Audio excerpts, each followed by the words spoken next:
Welcome to Stars and Swords. I'm Alistair Stevens. This week we play catch up with creation itself as we discuss Aule and Yavanna and then move on to the awakening of the Elves and their discovery, because they're out there in the depths of Middle-earth just waiting to be found by a wandering Orome. Lots to talk about this week. I'm underestimating even that, I think, because I have a truly unprecedented number of slides. We are trying to tackle 3 full chapters, albeit one of which is extremely short. We're going to hopefully get to Melian and Thingol at the end of tonight's reading.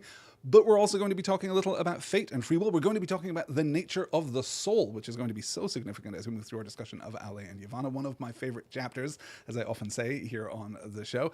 And we're going to be discussing the position of both the children of Iluvatar and all the many other creatures of Middle-earth inside the creation of Arda itself. Tons to get to. Oh, and of course, there's a diagram later in the show because we're going to be talking about the western diaspora of the Elvish populations after they finally wake up on the shores of Cuivanen. Let's get into it, shall we, with Chapter 2 of Aule and Yavanna and the creation of the dwarves. It is told that in their beginning the dwarves were made by Aule in the darkness of Middle-earth, for so greatly did Aule desire the coming of the children to have learners to whom he could teach his lore and his crafts, that he was unwilling to await the fulfillment of the designs of Iluvatar. And Aule made the dwarves even as they still are, because the forms of the children who were to come were unclear to his mind, and because the power of Melkor was yet over the earth, and he wished therefore that they should be strong and unyielding. But fearing that the other Valar might blame his work, he wrought in secret, and he made first the 7 fathers of the dwarves in a hall under the mountains in Middle-earth. Now Iluvatar knew what was done, and in the very hour that Aule's work was complete, and he was pleased, and began to instruct the dwarves in the speech that he had devised for them, Iluvatar spoke to him, and Aule heard his voice, and was silent. And the voice of Iluvatar said to him, "Why hast thou done this? Why dost thou attempt a thing which thou knowest is beyond thy power and thy authority? For thou hast from me as a gift thy own being only, and no more. And therefore the creatures of thy hand and mind can live only by that being, moving when thou thinkest to move them, and if thy thought be elsewhere, standing idle. Is that thy desire?" So, Aule, so impatient is he for the creation of the children of Iluvatar, for the awakening of the children of Iluvatar, so impatient is he for things other than himself, that he hides himself away and begins to create. And we're supposed to, I think, right from the jump here, be willing to contrast Aule and Melkor. This is kind of our it is an etiological myth, right? To go back to our discussion of myths in the very first session of the Silmarillion, it is an etiological myth. We are literally explaining where the dwarves come from. It is an account of their creation, but it is also a moral myth. Unlike the stories of Melkor, however, this is giving us an example of a good and positive creativity, but only up to a certain limit. And the boundaries of that limit, well, here's the thing. I think that it is easy to gloss this chapter of Aule and Yavanna and to see these 2 stories side by side and to understand that they are the same thing, or to understand that they are compatible things, and to kind of blur them together. It's also very tempting, I will say, to read the story of Aule and then kind of skim the response story that we get from Yavanna. But in both cases, we are getting illustrated for us what exemplifies good and positive secondary creation. The creative instinct that all of the Ainur are created with themselves, right? They are forged into being by Eru Iluvatar in the timeless halls before time, so that they can sing the music that Iluvatar prompts for them. But remember, they are improvising. That itself is an act of creation. And then we get this secondary act of creation where they come into the world of Ea, into the universe of Ea, into the world of Arda, and are themselves creating that which has been foreseen in the vision. And we're going to have an opportunity a little later in this week's reading to talk very clearly, I think. Tolkien gives us a very strong prompt on what we are to make of this paradox of free will versus predestination. We'll get to all of that in just a little while. So here we have Aule. He's so excited. He just wants to teach. He wants things other than himself. He's a little unsure on the mechanics because he doesn't have a strong sense, right? He has a vague sense of what the children of Iluvatar look like, but not a strong sense. They're unclear to his mind. And because the power of Melkor was yet over the earth, right? He wishes, therefore, that they should be strong and unyielding. He doesn't want, here in Valinor, he doesn't want to see the destruction of his own creation again, right? He doesn't want to see the same fate as befell the lamps happen here to his dwarves. So he makes them strong, he makes them unyielding, but also like a little misformed, also like not quite what was envisioned in the song, not quite the true children of Iluvatar, right? But what we see here first is his work in secret, which of course should remind us of Melkor. Melkor going off into the secret depths, right, out there in the darkness before time, so that he can think his own private thoughts, and that those private thoughts will compel him to seek further rebellion, to continue his search for the flame imperishable, to continue his own distinction and differentiation from the other Ainur. Rather than working in consonance and harmony and growing closer, here he is distancing himself, and Aule is doing exactly the same thing. Yavanna is going to call him out on this in a passage that I think is oftentimes somewhat willfully misinterpreted. We'll get to that in just a few minutes. But this is exactly the same pattern of behavior, right? He is secreting himself away, partly because he knows that he shouldn't be doing this. I genuinely think that is true, right? He is desirous of it, but he's not really thinking it through. This is kind of a selfish act. But also because, or as a consequence of that, I should say, his dwarves are going to be somewhat isolated in their very act of creation. We're also, of course, getting a little Professor Tolkien here too, right? Now Iluvatar knew what was done, and in the very hour that Aule's work was complete, and he was pleased and began to instruct the dwarves in the speech that he had devised for them. Hi, dwarves. First, lovely to meet you. I have wrought you of the stone and the earth of Arda itself. Sit down. We're going to start on basic linguistics, okay? We're going to start on basic phonemes. We're going to really work up to a syntax and a grammar. Very Tolkien right there, of course.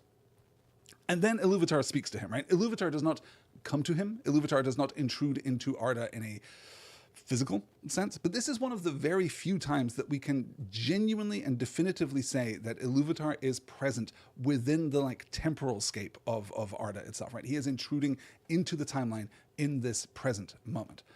Why hast thou done this? Why dost thou attempt a thing which thou knowest is beyond thy power and thy authority, right? And we take that as true. That's why Aule is doing this in secret. He knows, well, he may not know that he doesn't have the power, right? But he does know he doesn't have the authority. He does recognize that this is not a thing that he really should be doing. He's just so impatient to give of himself to these creatures other than himself, right? To give love and to give teaching, right? This is, in some ways, I described it as a selfish act. In some ways, it's a very generous act. It's a desire to be generous to beings other than himself, which, of course, all of the Valar love. We're going to, again, study that a little later in this week's show, too. For thou hast from me as a gift thy own being only and no more, and therefore the creatures of thy hand and mind can live only by that being, moving when thou thinkest to move them, and if thy thought be elsewhere, standing idle, is that thy desire. Iluvatar here making it very clear, you are trying to create primarily, and you can't because you're not me. You don't mechanically have the flame imperishable. You don't mechanically sit where I sit. You can create secondarily, right? And this is going to be crucially important, I think, as we distinguish between the types of beings that we see in Middle-earth. We're going to do a really ambitious bit of taxonomy later in this week's show that I'm so looking forward to. But we have to consider right now that the being of the children of Iluvatar, and by extension the being of the dwarves here, is categorically different from anything else on the face of Middle-earth. We'll get to all of that, right? But Aule cannot create living creatures, like creatures that are completely autonomous of him. Now, we've seen the creation of trees, yes, we've seen the creation of foliage, of all the green things, right? And now all the flowers in Valinor too, and the beasts that came out from beneath the green things that were created in Middle-earth. There are creatures here. There are, flora and fauna, both, right? We'll talk a little about Yavanna's perspective on that in just a minute, in fact. It's about to come up.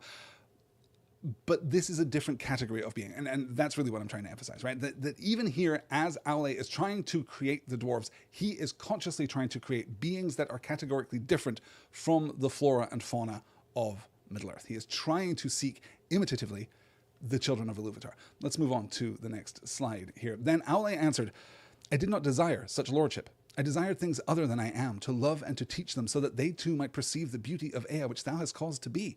For it seemed to me that there is great room in Arda for many things that might rejoice in it. Yet it is for the most part empty still and dumb. And in my impatience I have fallen into folly. Yet the making of things is in my heart from my own making by thee. And the child of little understanding that makes a play of the deeds of his father may do so without thought of mockery, but because he is the son of his father. But what shall I do now, so that thou be not angry with me forever? As a child to his father I offer to thee these things, the work of the hands which thou hast made. Do with them what thou wilt. But should I not rather destroy the work of my presumption? Then Aule took up a great hammer to smite the dwarves, and he wept.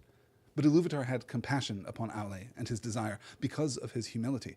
And the dwarves shrank from the hammer and were afraid, and they bowed down their heads and begged for mercy. And the voice of Iluvatar said to Aule, "Thy offer I accepted even as it was made.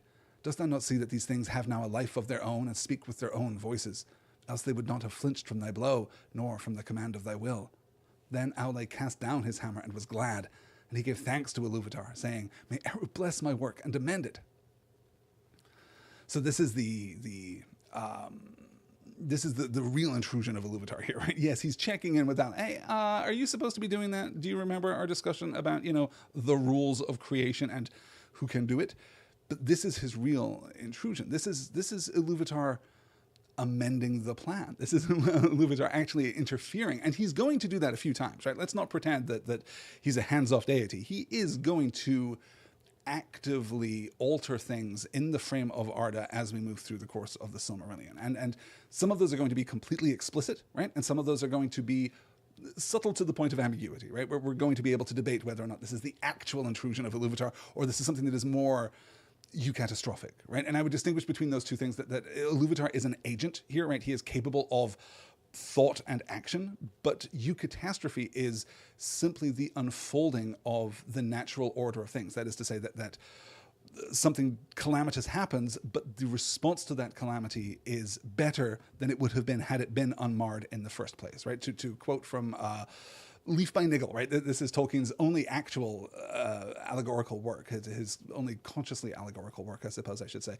Things could have been different, but they couldn't have been better.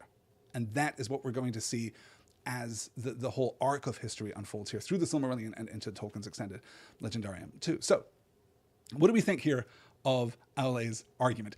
I did not desire such lordship. Okay, so that is crucially important. This is something that distinguishes him from Melkor right off the bat. He doesn't want to dominate the dwarves. He's not creating them as servants or slaves. He's creating them as other beings. He doesn't want dominion over them. He wants just to interact with them. He wants to be able to converse with them, to teach them specifically. I desired things other than I am, to love and to teach them, so that they too might perceive the beauty of Ea.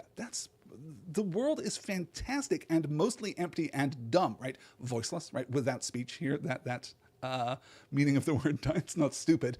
I mean, it's broadly stupid, of course, but it's largely without speech. So he wants to create this. And in my impatience, I have fallen into folly. Yet the making of these things, I am a maker. You made me to make. I am making. Is this not a natural consequence? And I am very empathetic toward Aule for the first part of this argument, and much less so for the second part of the argument. I'll say that. I absolutely respect the idea that the world is empty and should be peopled. The world is silent and should be full of voice. It should be full of speech. And I in my impatience, I fell into folly. I get that. The argument that he is made to make, that he is wrought to rot, right? That he is wrought to write, I suppose, in the W-R-I-G-H-T sense of that. That he is created to himself, subcreate. That is all true, of course. But he has things to create. He has mountains and gemstones and the works of his hands, right? He has his own domain, and this is not within that domain. And I think that that's a much weaker argument than the better, stronger argument. I love Ea, I love Arda, I want it to be peopled, and I was impatient. That seems to be the side that Iluvatar sides with, ultimately, because that is the reward that he gives him, right? He doesn't just allow Aule like an unlimited license to continue to create. He just sanctions this one creation. Well, we'll talk about exactly what he does in just a moment. What shall I do now so that thou be not angry with me forever? As a child to his father, I offer to thee these things, the works of my hand which thou hast made. Do with them what thou wilt. But should I not rather destroy the work of my presumption? And he's ready to do it, right? There's a little Abraham and Isaac thing happening here. I think that that's an easy comparison to make, actually, and it's a tempting comparison to make, God knows, but I think it is not the same, right? There is an echo there is a similarity there, but we mustn't think that this is a strict allegory, the one for the other, because the circumstances, both of the challenge, if you like, to Aule's sense of fatherhood here, sense of authorship over the dwarves, is very different to the challenge that is issued to Abraham. So then he takes up his hammer, right? He's weeping. He's resolved to do it anyway. I have made a mistake. I've made a mess. Look at this thing that I've tried to do. I shouldn't have done it. It was a folly. But Iluvatar has compassion because of his humility. That is the distinction. That's where we draw the line between Aule and Melkor, right? Very similar in skill, as we've learned before, very similar in preoccupation and predisposition, right? They both kind of have this instinct to create, and as we see here, an instinct to test the boundaries of their own authority. But Aule has humility. He has humility twice over, I think, because he has humility to Iluvatar, right? He understands, he doesn't argue the point. He doesn't say, screw you, I'm going to raise a rebel army here and we shall cast down the children of Iluvatar and my children shall be fed. No, there's none of that here from Aule, not from Aule. But there is also a humility to the dwarves themselves. He weeps. He's not just weeping for this wasted work, this work of his own creation. He's weeping for what they are, for what, he's recognizing within them a kind of kinship. He's recognizing within them a kind of beauty, right? Something that is different from him. We talked, gosh, I think maybe back in the first episode, about trying to pin down the actual concrete elements of Tolkien's philosophical schematic as opposed to his religious schematic, right? As opposed to doctrine. We're trying to pin down, but underlying that, what does Tolkien really think is valuable? And one of the things that you keep coming back to reading Tolkien is that he believes in diversity. He believes that a diversity of things, the more things there are and the more different they are, the one from the other, the better and richer the world is. That's obviously part of the plan of Iluvatar. That's part of the plan of Arda. It's part of the plan of bringing together all these myriad voices, each possessed of free will, each improvising upon a theme, right? Each contributing themselves to the world that is created. And it's in its diversity that much of that beauty can be found. I'm just realizing here that I'm absolutely missing out on the chat. Vinton's joining us just a little late and calling out that he's listening at 2 times speed, which is risky. We ought not to do that. And Galadra Becky is here in the chat. Galadra Becky, it's so good to see you. I hope that you're enjoying the show here. Lots to get through tonight. So forgive me, please, if I'm missing out on the chat. I really do want to finish all of the... it's like 35, you guys. It's like 35 slides. And I think we're on slide 2 now. So, there's progress. Some of those are diagrammatic. So we're going to get through it all. It's going to be great. Let's push on then. So we have this moment. We'll call it, actually, this last line here too, right? We have this moment. He takes up the hammer. He's weeping for them. He's feeling this empathy. He's feeling this sense of pity, right? This moment of destruction of something that he has created, yes, but also just a moment of destruction. It's also the destruction of something that is new to the world, that is rich in its diversity in the world.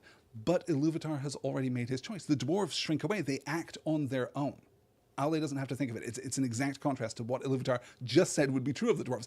Aule does not have the power to really give them life, thus they would be automata for him. He would have to consciously direct them to act and to react. Here they react without his conscious thought, and that is the sign that they are now alive, right? We'll get to exactly what that means in just a moment. Else they would not have flinched from thy bow, nor from the command of thy will. Then Aule cast down his hammer and was glad, and he gave thanks to Iluvatar, saying, may Eru bless my work and amend it. Can you improve what I have done? Right? This is another aspect of Aule's humility here, right? We discussed back in the Valaquenta that Aule loves to be praised for the work of his hands, right? Like all craftsmen, he loves to be praised for the work of his hands. But here, in his humility, thank you. Please fix this, make it better, because your skill is so much greater than mine. Your understanding, perhaps, is so much greater than my own. But that's not what happens. Iluvatar spoke again and said, even as I gave being to the thoughts of the Ainur at the beginning of the world, so now I have taken up thy desire and given it to a place therein. But in no other way will I amend thy handiwork. And as thou hast made it, so shall it be. But I will not suffer this, that these should come before the firstborn of my design, nor that thy impatience should be rewarded. They shall sleep now in the darkness under stone, and shall not come forth until the firstborn have awakened upon earth. And until that time thou and they shall wait, though long it seem. But when the time comes, I will awaken them, and they shall be to thee as children. And often strife shall arise between thine and mine, the children of my adoption and the children of my choice. Then Aule took the 7 fathers of the dwarves and laid them to rest in far sundered places, and he returned to Valinor and waited while the long years lengthened. So Iluvatar has granted them this life, but within certain constraints. They are not going to be the firstborn children of Iluvatar, right? He has adopted them into his care, but the place of primacy, the place of order, still goes to the elves. It still goes to the firstborn. We'll get to those a little later in tonight's reading. So 7 fathers of the dwarves. I've always been loving Aule as I do, and kind of loving the story of the dwarven creation as I do. I've always been a little frustrated that we don't really delve into the dwarves at all. All of the dwarves that you know, all of the dwarves in the Legendarium are descended from one single dwarf of these 7 forefathers here. Sometimes it's not even 7, right? Sometimes it's 13. Sometimes they are paired off in what we can assume are husband and wife spousal relationships, right? Which makes a little bit more sense and could have nastily avoided, a lot of online discourse, capital D discourse, about whether or not there are female dwarfs. But here we have 7 dwarven fathers, and the only one that we know anything about is Durin, of whom much is told, right? The line of Durin gives every single dwarf that we have ever seen in the pages of The Lord of the Rings and The Hobbit too. We know from the peoples of Middle-earth that Durin is the eldest, and that he is interred, he is laid to sleep beneath Mount Gundabad in the Misty Mountains, more of whom we will speak later, more of which we will speak later. So this is the limit here, right? That Iluvatar is granting unto these dwarves a kind of life. We're going to talk about that as we move forward. And not a kind of life, not to suggest that the dwarves are living like a shallow half-life, but rather that he has given them spirit, right? In much the same way as he has given the children of Iluvatar. He has adopted them fully, right? That seems to be the case. But they are now subordinated still to the presence of the first and the second, right? The firstborn elves and the strangers, the men who will come thereafter. Let's move on to Ale and Yavanna. Oh, glad Rebecca's telling me that Glorfin David is here too. Guys, it's so good to see you. I'm so glad you're hanging out. This is great.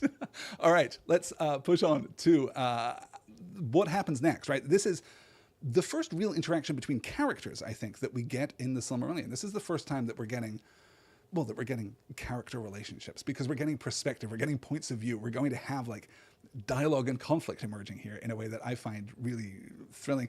I will say too, as I move into this section, as I have said many times, Ale is my favorite of the Valar. He is really running down his reputation with me personally in this reading. Yavanna has exploded for me in this reading. I am much more appreciative of Yavanna than I have ever been before, which is not to say that I wasn't appreciative of her before, but wow, she's shining in this read-through for me. So, now, when Ale labored in his making of the dwarves, he kept this work hidden from the other Valar, but at last he opened his mind to Yavanna and told her of all that had come to pass. Then Yavanna said to him, Eru is merciful. Now I see that thy heart rejoiceth, as indeed it may, for thou hast received not only forgiveness, but bounty. Yet because thou hidest this thought from me until its achievement, thy children will have little love for the things of my love. They will love first the things made by their own hands, as doth their father. They will delve in the earth, and the things that grow and live upon the earth they will not heed. Many a tree shall feel the bite of their iron without pity. But Ale answered, That shall also be true of the children of Iluvatar, for they will eat and they will build, and though the things of thy realm have worth in themselves, and would have no worth if no children were to come, yet Eru will give them dominion, and they shall use all that they find in Arda, though not by the purpose of Eru, without respect or without gratitude. Not unless Melkor darkened their hearts, said Yavanna. But she was not appeased, but grieved in heart, fearing what might be done upon Middle-earth in days to come. So, an important distinction here that I think often goes unremarked upon or fully misunderstood. What Yavanna is saying to Ale here is not, friction in their marriage. It's not conflict between two personalities. It is an observation of something that is fundamentally true. Yet because thou hiddest this thought from me until its achievement, thy children will have little love for the things of my love. Why should that be? Because each of the Ainur, back when they were singing the music, each of the Ainur knew only that part of the mind of Iluvatar from which they themselves were created. It was only in the mingling of their spirits, it's only in the harmony, it's only in the consonance, it's only in the connections between the Ainur that they grow to understand each other and grow to understand all the many aspects of Eru, right? When the song is sung aright at the end of days, their understanding and comprehension will be complete. We're moving toward greater comprehension, not greater isolation. But Ale has chosen secrecy, and in so doing has made his creation incompatible with the other things of the earth, most notably his wife, to whom he is closest, right?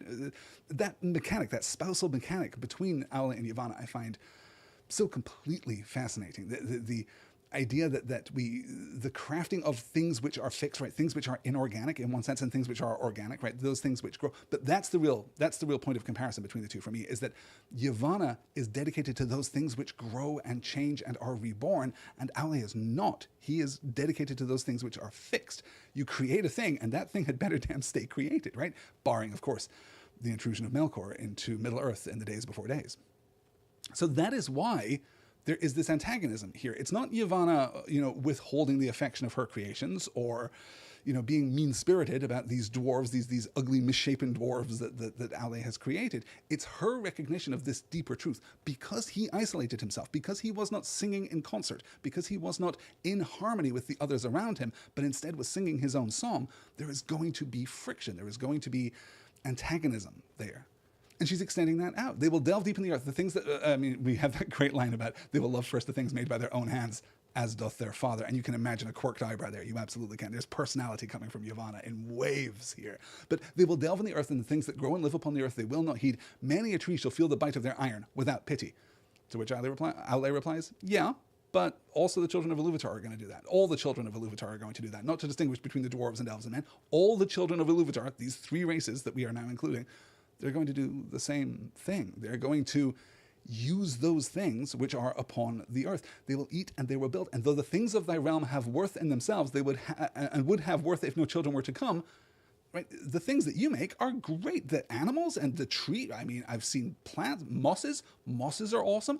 Big into mosses this year, but they have no value. Except, or let me be very careful there. They do have value, right? They have value themselves, but their utility is given to the dominion of the children. Their use is given to the elves, the men, the dwarves, to feed, to hunt the animals, to take the fruits from the trees, to take the vegetables from the fields, and to ultimately chop down the trees in order to build. Though not, he says, by the purpose of Eru, without respect or without gratitude. And that's the way it should be. We should approach the natural world. The children of Iluvatar ought to approach the natural world with respect, with gratitude. But not if Melkor darkens their hearts, says Yavanna. And she's not appeased, but grieved in heart, fearing what might be done upon Middle-earth in days to come. And so perturbed is she that she moves to Manwë. We're going to skip right ahead here. Here we go. Therefore she went before Manwë, and she did not betray the counsel of Ale, but she said, King of Arda, is it true, as Ale hath said to me, that the children, when they come, shall have dominion over all the things of my labor, to do as they will therewith? It is true, said Manwë. But why dost thou ask? For thou hadst no need of the teaching of Ale. Then Yavanna was silent and looked into her own thought. And she answered, Because my heart is anxious, thinking of the days to come. All my works are dear to me. Is it not enough that Melkor should have marred so many? Shall nothing that I have devised be free from the dominion of others? If thou hadst thy will, what wouldst thou reserve? Said Manwë. Of all thy realm, what dost thou hold most dear, hold dearest? All have their worth, said Yavanna, and each contributes to the worth of the others. But the Kelvar can flee or defend themselves, whereas the Olvar that grow cannot. And among these I hold trees dear. Long in the growing, swift they shall be in the felling, and unless they pay toll with fruit upon bough, little mourned in their passing. So I see in my thought. Would that the trees might speak on behalf of all things that have roots, and punish those that wrong them. That is a strange thought, said Manwë. And we'll get to the next line on the next slide. The Kelvar and the Olvar here, literally in the Quenya, things which move, and by implication, things which don't. So we've got animal life on the one hand, the fauna on the one hand, and plant life, the flora on the other.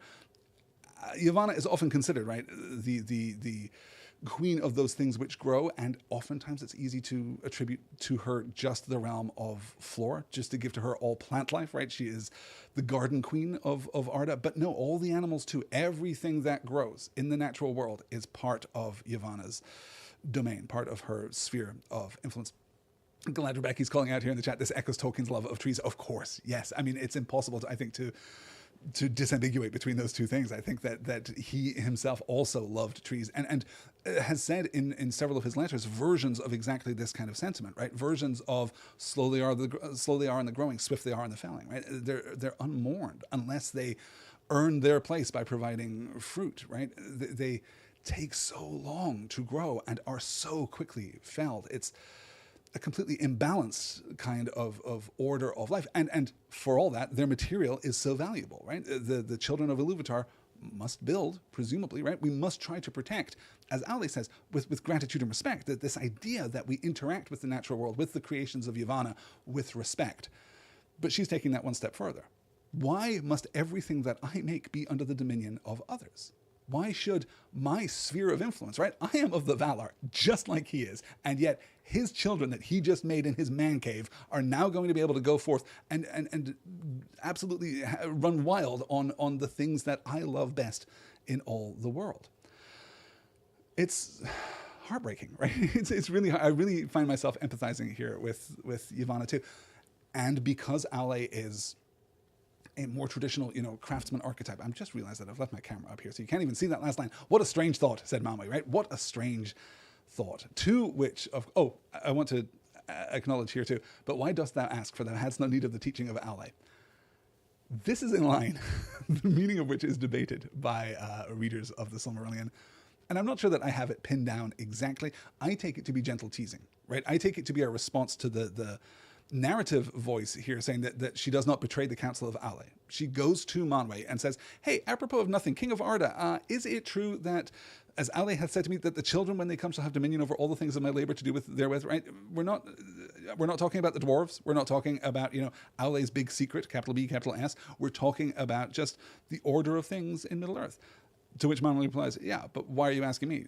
Did Aule not answer your question when you spoke to him about this exact same topic? Because I am Manwë and I sit atop Taniquetil and I can see all that occurs. Oh, and my wife of Arda, in case you're wondering, she's sitting here with me too and can hear better than any other creature upon the face of the earth. This, to me, reads as a gentle teasing, right? Don't try and, manipulate the information you're giving me so that I am more tolerant of you, Yavanna. Or not tolerant even, but more indulgent of your particular perspective. Don't try and play me, Yavanna, is what I think we're getting from Manwë there. Though he is, of course, very empathetic.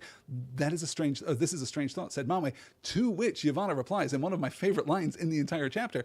Yet it was in the song, said Yavanna. For while thou wert in the heavens and with Olmo built the clouds and poured out the rains, I lifted up the branches of great trees to receive them, and some sang to Iluvatar amid the wind and the rain. Then Manwë sat silent, and the thought of Yavanna that she had put into his heart grew and unfolded, and it was beheld by Iluvatar. Then it seemed to Manwë that the song rose once more about him, and he heeded now many things therein that he thought he had heard, therein, that though he had heard them, he had not heeded before. And at last the vision was renewed, but it was not now remote, for he was himself within it, and he saw that all was upheld by the hand of Iluvatar. And the hand entered in, and from it came forth many wonders that had until then been hidden from him in the hearts of the Ainur. Then Manwë awoke, and he went down to Yavanna upon Etzelohar, and he sat down beside her beneath the two trees. And Manwë said, O Kementari, Eru hath spoken, saying, do then any of the Valar suppose that I did not hear all the song, even the least sound of the least voice? Behold, when the children awake, then the thought of Yavanna will awake also, and it will summon spirits from afar, and they will go among the Kelvar and the Olvar, and some will dwell therein, and be held in reverence, and their just anger shall be feared, for a time, when the firstborn are in their power, and while the secondborn are young. But dost thou not now remember, Kementari, that thy thoughts sang not always alone? Did not thy thought and mine meet also, so that we took wing together like great birds that soar above the clouds? That also shall come to be by the heed of Iluvatar, and before the children awake they shall go forth with wings like the wind, the eagles of the lords of the west. I mean, this is pretty fantastic. This is pretty fantastic stuff. Yet it was in the song, says Yavanna, and seems to be, I don't know. I don't know whether she is remembering this in this moment, whether this is something that is coming to her in her anxiety, in her worry, in her grief, in her heart sickness. This is coming to her out of the depths of her memory, or if this is something that she's just always had with her. It doesn't seem to be the case that she's coming to Manwë saying, hey, remember those tree warriors who could defend all the many plants of Middle Earth against the children of the... Remember those from the song? Are we going to get to those, or what are you thinking? It seems as though this is a moment of almost revelation, which is mirrored by Manwë's own moment of revelation, right? As he feels the song again and suddenly comprehends all this stuff that was hidden from him before. I think that's what's happening to Yavanna right here. She's remembering a thing that happened and understands it now. For while thou wert in the heavens and with Olmo built the clouds and poured out the rains, I lifted up the branches of great trees to receive them, and some sang to Iluvatar amid the wind and the rain. I mean, this is Tolkien's love of trees, of course. As the rain is falling for the first time, you remember how Ulmo had not conceived of the beauty of rain prior to the intrusion of Melkor and the bringing of fire and great heat into Arda, right? Rain was not part of his conceptual schematic, but in it, he works with Manwë to create this beautiful thing, this thing that is, of course, right? It could have been different, but it couldn't have been better. This is exactly what we're seeing here as we repeatedly navigate the depredations of Melkor and create things of more and greater beauty upon the surface of Arda. So rain here being included And Yavanna has this moment all to herself. I lifted up the branches of great trees to receive them, and impossibly some did exactly what we want the children of Iluvatar to do. They are things other than us. They are things with voices. They are things which are singing. This is a wonder. They are not trees like the other trees. I have this memory. This thing happened in my conception of the song. Then Manwe, I love, just sits silent, right? He's just thinking and reflecting. But when he wakes, suddenly she's gone. She's down on Zelahar. She's down on the mound bearing Tolkien and yeah, sorry, I've been saying in the chat here, I can't help but remember Sauron's destruction of the trees of the war and the scouring of the Shire. Yeah, this is all the way through. This is Tolkien's schematic, absolutely, right? Sorry, I was saying that Yavanna is sitting here on Eslahar with Telperion and Laurelin, right? It's just kind of sitting beneath the trees of her own creation. Of course, crucially, watered with the tears of Nianna, right? They are trees that have been brought forth out of grief and in grief. They have been created as a not a reflection, not even quite a substitute, but they have been created in the aftermath of the destruction of the lamps, right? Which were also so important to the Valar. So they have been created out of grief, but yeah, it is the grief of Nianna that waters them too. So this grief that she is feeling, this fear that she is feeling, this anger that she is feeling, that all of her most beloved creations must fall under the dominion of others, right? This constant fear that she is a secondary Valar, right? That she is of a lower order of being because she has no dominion. She is only there to serve and to serve raw materials, right? Without defense. Here she has this moment of great inspiration, I think, that identifies identifies these creatures, which we'll talk about in just a moment. Then Manwe sat silent, and the thought of Yavanna that he put into his heart grew and unfolded, and it was beheld by Iluvatar. And then he has this moment of communion, right? He has this moment of connection with Iluvatar, that the song rises once more, and it's renewed because he's inside of the vision, so he can see it more clearly, he can feel it more closely, and all of these many things come forth, not just the thing that Yavanna is talking about, right? Which, again, I'm going to stop talking around and we'll get to in just a second. Not just that, but something that is more broad, more general, right? There's so many of the beings, so many of the Valar, so many of the beings created by the Valar on the earth, and so many aspects of Arda in general are now understood by Manwe more fully than they were before. So he goes to her, "Oh, Kementari," right? Kementari, her surname, effectively, right? Queen of the Earth is the literal translation there. "O Kementari, Eru hath spoken, saying, do then any of the Valar suppose that I did not hear all the song?" Do you guys think that I wasn't paying attention to the song that I had? You remember the singing and the standing and the left hand and the right hand and the stern face? Remember all of that? I was absolutely paying attention. Every single thing that was sung, I apprehended. Every single thing that was sung is known to me. Even the least sound of the least voice, right? And remember, it's not just the Valar who were singing the song. It's all of the Ainur, all of the Valar, yes, but also all of the many, countless Maiar that were there too. All of these voices raised in concert and in harmony and in disharmony. Even the least sound of the least voice is part of that creation and is an inextricable part of that creation. Nothing is going to be forgotten. Nothing is going to be dismissed. Nothing is going to be so subordinated to the existence of a prior thing that it does not itself come fully into creation. When the children awake, then the thought of Yavanna will awake also, and it will summon spirits from afar, and they will go among the Kelvar and the Olvar, and some will dwell therein and be held in reverence, and their just anger shall be feared. It's going to happen. Life shall come forth in this way. These beings that she witnessed that will raise themselves and raise themselves in song to Iluvatar, it's going to happen.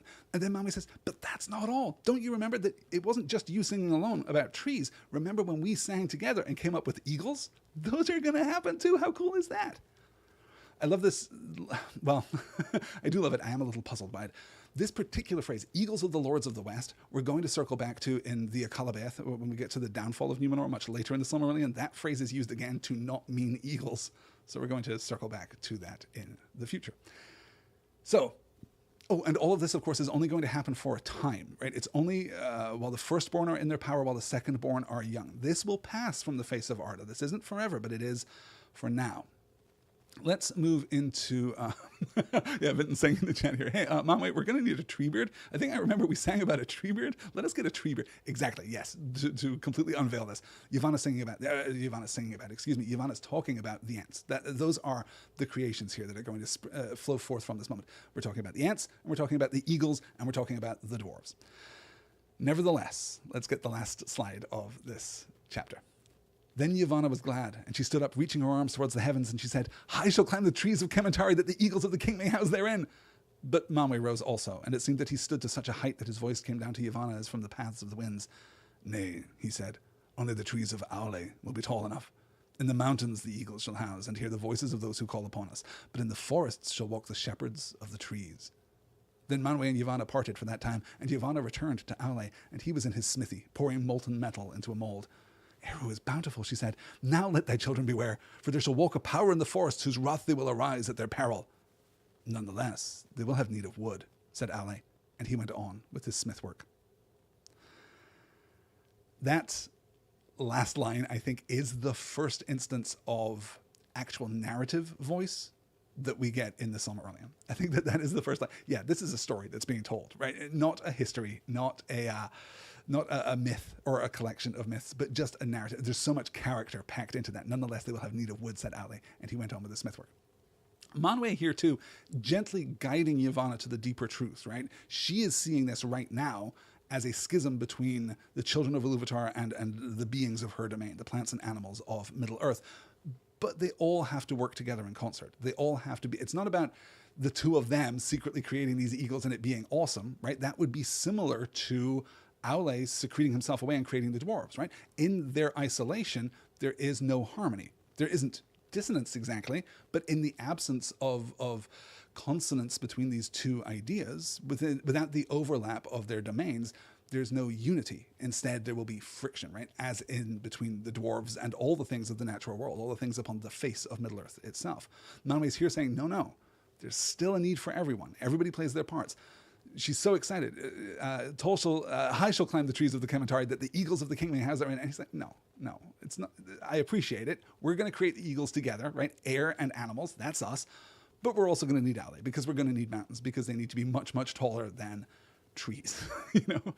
I really love that. But in the forest shall walk the shepherds of the trees. Yes, ents, absolutely. This is Treebeard. It's so fantastic. I love how this is handled. So, what do we have here? Well, we have the opportunity to engage in a little playful taxonomy, I guess. Let me call my camera back up here. So, we're going to talk about souls. We're going to talk about spirits. We're going to talk about Theia, which is a word that Tolkien gives us, unfortunately, mostly in the expanded material, right? Mostly it doesn't make its way to the Silmarillion. The only place it makes its way in the Silmarillion, besides a few names, which we'll get to down the road, Theia means spirit, as in the Feanturi, right? Lorien and Mandos are the Feanturi. They are the masters of spirits. Spirit there, Theia. And it kind of means soul, but it doesn't really mean soul. It means something more flexible than that. So let's engage in a little bit of taxonomic study here as we move through our understanding of the Silmarillion at this point. We know, for example, we can say with absolute certainty that men have souls. How do we know this? We know this because there is this dualism. There is the mind-spirit, or the mind-body problem, the spirit-body problem here, that the bodies of the men will die and their spirits will leave Middle-earth. Something will happen to them. The elves do not know what, but they will go somewhere else, right? That seems to be pretty solid, right? So they're Theia. That's F-E with an umlaut and an A. The plural, was I talking last week about Tolkien coming to words in his constructed languages and having no regard for whether or not those were already real words, excuse me. The plural of Theia, meaning spirit, is Fear, F-E-A-R. The E has an umlaut, but otherwise it is the word fear, which can make, writing notes for a podcast a little bit challenging when you're trying to parse them in real time. So men for sure have a Theia. Each individual man has his own Theia, and that spirit leaves Middle-earth upon the moment of his death. And we can be pretty sure, too, that the elves have fear, because they, too, seem to have this dualism, right? They have bodies, but they are not bodies. They are spirits, because the spirits go to the halls of Mandos. They are not bodily transported to the halls of Mandos. We don't have any proof for that in the Silmarillion thus far, though we will get proof in time. But those of us who are coming here from the Lord of the Rings can think of instances of, sad though it may be to discuss, dead elves, right? I'm particularly thinking of the dead marshes that Frodo and Sam and Gollum pass through, where we see the bodies of elves and orcs and men beneath the waters, right? Realized very vividly in the film, but much more disturbingly in the book, of course. So we can see there right. We're told that Gollum, it is in fact, that tells us that the marshes have expanded to encompass the graves of all who died, and there are elvish bodies there. Thus, the elves left their bodies, however we're supposed to interpret that, in the ground or nearby, and their spirits departed to the halls of Mandos. Dwarves present a more difficult problem because we don't know what happens to dwarves. We know, or I say we don't know. The elves don't know. As they are preparing this work, the Silmarillion, they don't know what happens to dwarves. The dwarves believe that they too have an immortal spirit, and that seems likely, right? We think that dwarf souls and elf souls and men souls all kind of have a shared quality. And our question has to be therefore, and I'll just add a parenthetical here to say, hobbits, as far as this discussion goes, count as men. Hobbits are descended from men. They seem to have all of the same metaphysical connections and disconnections that the men have too. So we'll count those among the men for now. But we also saw in this last chapter that other creatures upon Middle-earth have spirits, right? That spirits shall come from afar, says Iluvatar, and enter into the trees to create the ants, and enter into the birds to create the eagles. Presumably they are a special category of creatures unto themselves. Some other animals of Middle-earth. When he says about the ants, he says, other things besides. So there's an important distinction to be made here. What are these spirits, and where do they come from, and what happens when these creatures die? The children of Iluvatar seem to get their spirits, their Fea, directly from Iluvatar himself, right? The quote is, even as I gave being to the thoughts of the Einar at the beginning of the world, so now have I taken up thy desire and given it a place therein. That's what he says to Aule about the creation of the dwarves. The Fëa which inhabit the Ents come from afar, and this seems to be a functional distinction, right? Also, they will only reside within the creatures for a short time. It's unclear whether Iluvatar means, and after the elves have dominion and the men are still young, after that period, these spirits will depart, or these creatures will die and not be renewed. It's unclear exactly what he means by that. More toward the idea of a declining world, right? The world falls from grace into darkness. So we have to open the question, what are these spirits? And there's a school of thought that suggests that Tolkien, in his love of nature and the natural world, right? I really want to hesitate using the word like environment because it's such a modern world and it skews our conception.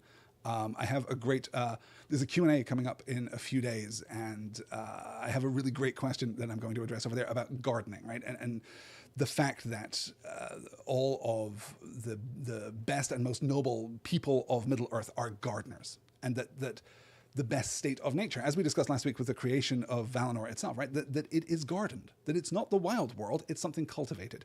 So when we say that Tolkien is an environmentalist, we don't mean that he believes that the natural world should be left alone and should not have the intrusion of man upon it. It's that the intrusion of man should be respectful and grateful, right? Per Aule, that it should be collaborative with the natural world, and that we should use only what we need to use. So we have these spirits, and perhaps that these spirits are arrived at by the natural world itself. Perhaps they are spontaneously generated by Arda itself. But I don't think that we have the proof to support that. I don't know that we can necessarily make that kind of interpretive maneuver, particularly when we have an entire classification of being that fits the mold exactly, which is, of course, the Maiar, the junior Ainur who come into the world at its creation. So some Maiar incarnate, perhaps, right? Some we know do for sure, but also maybe lots do. Maybe there are just lots and lots of Maiar, and many of them are more junior, are more limited or of lesser aspect than we thought previously, right?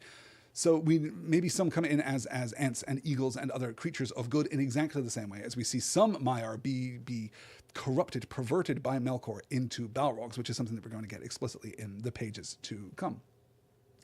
But we have to be careful here, right? Because Treebeard, everyone's favorite, clearly doesn't have, I say clearly. It's another one of these moments where I want to really walk carefully. It seems to us in our reading of The Lord of the Rings that Treebeard does not possess the memory of a Maiar, right? Of a Maya, I should say. I always get mixed up with, or not mixed up, but I always misuse my single and plural forms, particularly with Maya and Vala, right? The Maya and the Maiar and the Vala and the Valar. So forgive me for that. I'm sure it's frustrating. But we don't think that Treebeard understands that he was once an immortal spirit that came into Ea from outside. Does Treebeard have a memory of the Song of Creation? Does he have a memory of the Ainulindale? It doesn't seem likely. So it seems as though there's some kind of reduction or transformation, some kind of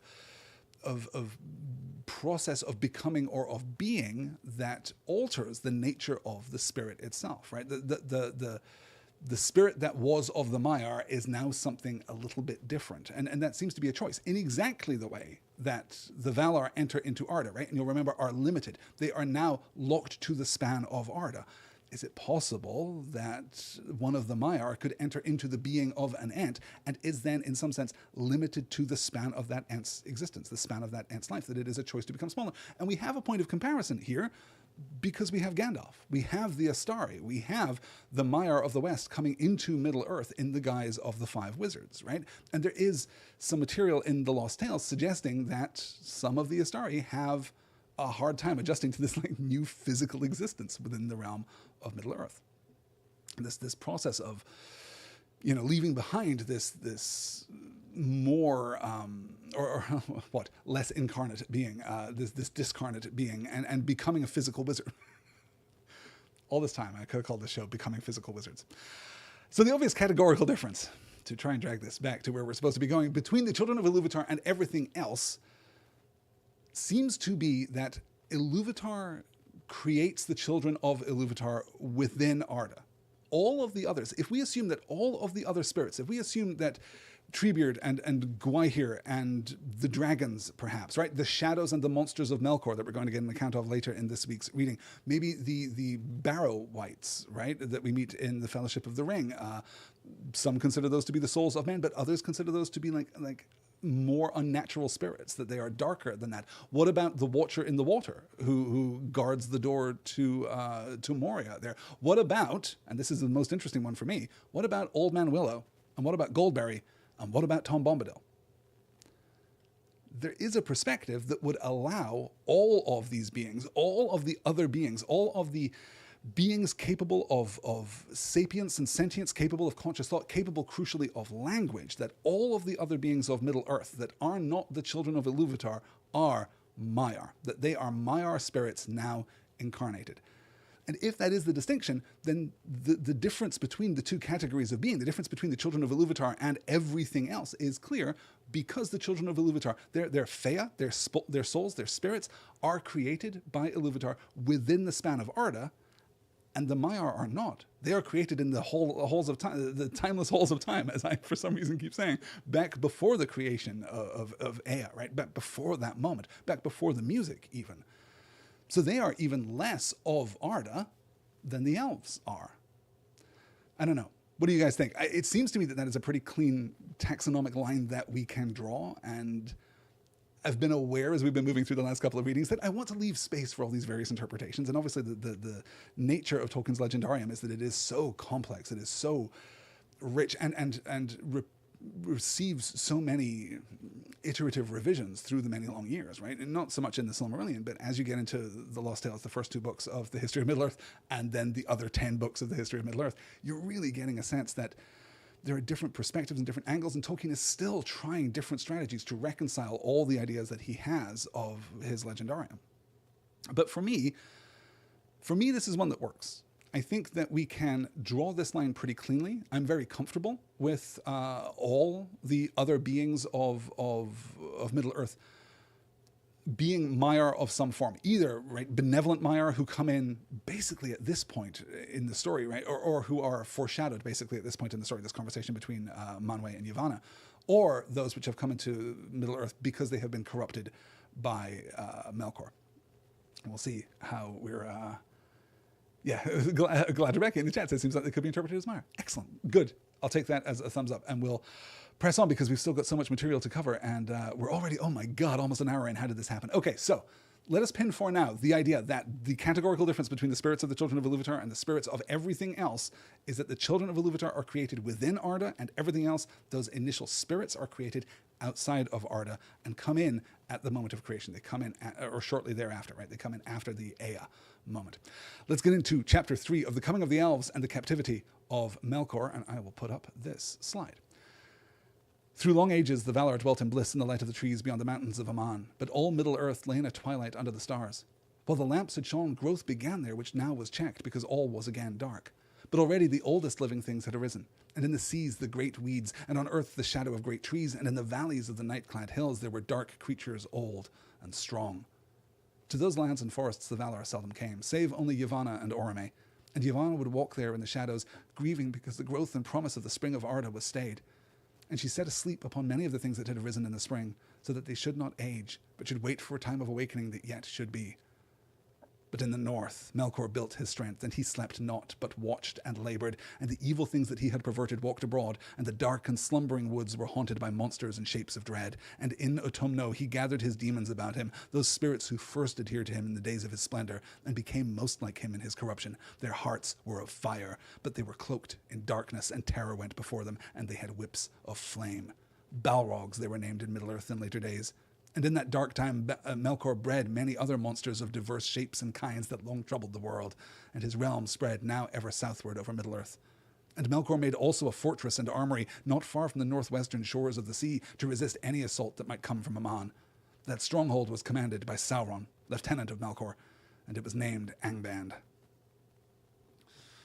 So, meanwhile, in Middle-earth, to skip back across the ocean, we get away from the creation of the dwarves and the wondering about ents. Meanwhile, as the Valar are resting here in Valinor through the long ages, well, Middle-earth is kind of on pause. The darkening of the lamps, the destruction of the lamps has led to this pause in the natural evolution of the landscape here. And you'll see here, Yavanna putting much of the life of Middle-earth back to sleep kind of mirrors Iluvatar putting the dwarven lords beneath the mountains to wait their time, right? The creations of Aule there. So I like that parallel very much, that something is coming, but the time is not now. And the thing that is happening now is the growing strength of Melkor, right? This idea that he is gathering his demons around him, those spirits who first adhered to him in the days of his splendor. Again, to discuss this idea of Maiar, right? Who were the spirits who were first adhered to him in the days of his splendor? They were the ones who sided with him during the first theme of the Ainulindalë, way back when, right? Many are cowed and fall silent, and some sing along with him. Some absolutely subscribe to his vision of a better future, a better tomorrow, today, and sing with him, and are allied with him then, well, until now, for all the days of the world, right? Their hearts were of fire, but they were cloaked in darkness, and terror went before them. They had whips of flame. Balrogs they were named in Middle-earth in later days. So this is his, or one aspect at least, of his army here being created deep, deep below the surface of Middle-earth, and that he's spreading not just his immediate influence, right? He's spreading now ever southward over Middle-earth, but he's also making these strategic moves to create a fortress and an armory not far from the northwestern shores of the sea to resist any assault that might come from Aman. And yes, now we're empowering Sauron, right? Lieutenant of Melkor, and the fortress was named Angband, a name that will echo through the pages of this book. Let's get then to the Council of Valar and see what we should do. Then Varda went forth from the council, and she looked out from the height. Oh no, I skipped a whole slide here. Do I not have the council? That's terrible. Oh no. Well, they resolved that actually it's time to do some things because the children of Iluvatar haven't woken up yet. So instead, Varda goes forth right here and makes better stars. We discussed this a little last week. Yes, that the stars that Varda creates in the first passing are kind of stars 1.0, and these are stars 2.0. So then Varda went forth from the council, and she looked out from the height of Taniquetil and beheld the darkness of Middle-earth beneath the innumerable stars, faint and far. Then she began a great labour, greatest of all the works of the Valar since their coming into Arda. She took the silver dews from the vats of Telperion, and therewith she made new stars, and brighter against the coming of the firstborn. Wherefore she whose name out of the depths of time and the labours of Ea was Tintale, the kindler, was called after by the elves Elantari, queen of the stars. Carnil and Luinil, Nenar and Lumbar, Alcarinque and Elimire she wrought in that time, and many other of the ancient stars she gathered together and set as signs in the heavens of Arda. Wilwarin, Telemundil, Soronume, and Anarima, and Menel Makar with his shining belt that forebodes the last battle that shall be at the end of days. And high in the north, as a challenge to Melkor, she set the crown of 7 mighty stars to swing, Valasurka, the sickle of the Valar and sign of doom. It is told that even as Varda ended her labours, and they were long, when first Melkor strode up the sky and the blue fire of Helluin flickered in the mists above the borders of the world, in that hour the children of the earth awoke, the firstborn of Iluvatar. By the starlit myriad of Cuivanen, water of awakening, they rose from the sleep of Iluvatar, and while they dwelt yet silent by Cuivanen, their eyes beheld first of all things the stars of heaven. Therefore they have ever loved the starlight, and revered Varda Elentari above all the Valar. So now we're getting real cosmology, right? Now we're getting a real pivot away from the ancient myth of creation to something that accounts more etiologically for the world as we experience it, because these stars are the stars, well, at least in part, that we know here, right? Carniel is a bright red star. That's Car there, meaning red. This star is probably the planet Mars, right? Luinil is probably Quenya for blue star. I should acknowledge here the work done by the excellent Paul Strack, who runs eldamo.org, which is a fantastic resource for all of Tolkien's created languages, but particularly the Quenya. I just think it's a remarkable resource. The link to that will be in the show notes. That's Paul Strack's eldamo.org, eldamo.org. It's incredible. So Luinil is probably blue star. Nenar, we don't have a strong translation for, but there's some suggestion in some of Tolkien's writings that it ought to be Neptune, though Neptune doesn't really match the magnitude of the other stars that we're discussing here, so that's a little unclear. Lumbar might be Saturn, right? Shadow home is the literal translation there. Al-Karinke is the Quenya name that means the glorious. Elamire means star jewel. This might be Mercury, is what we're thinking.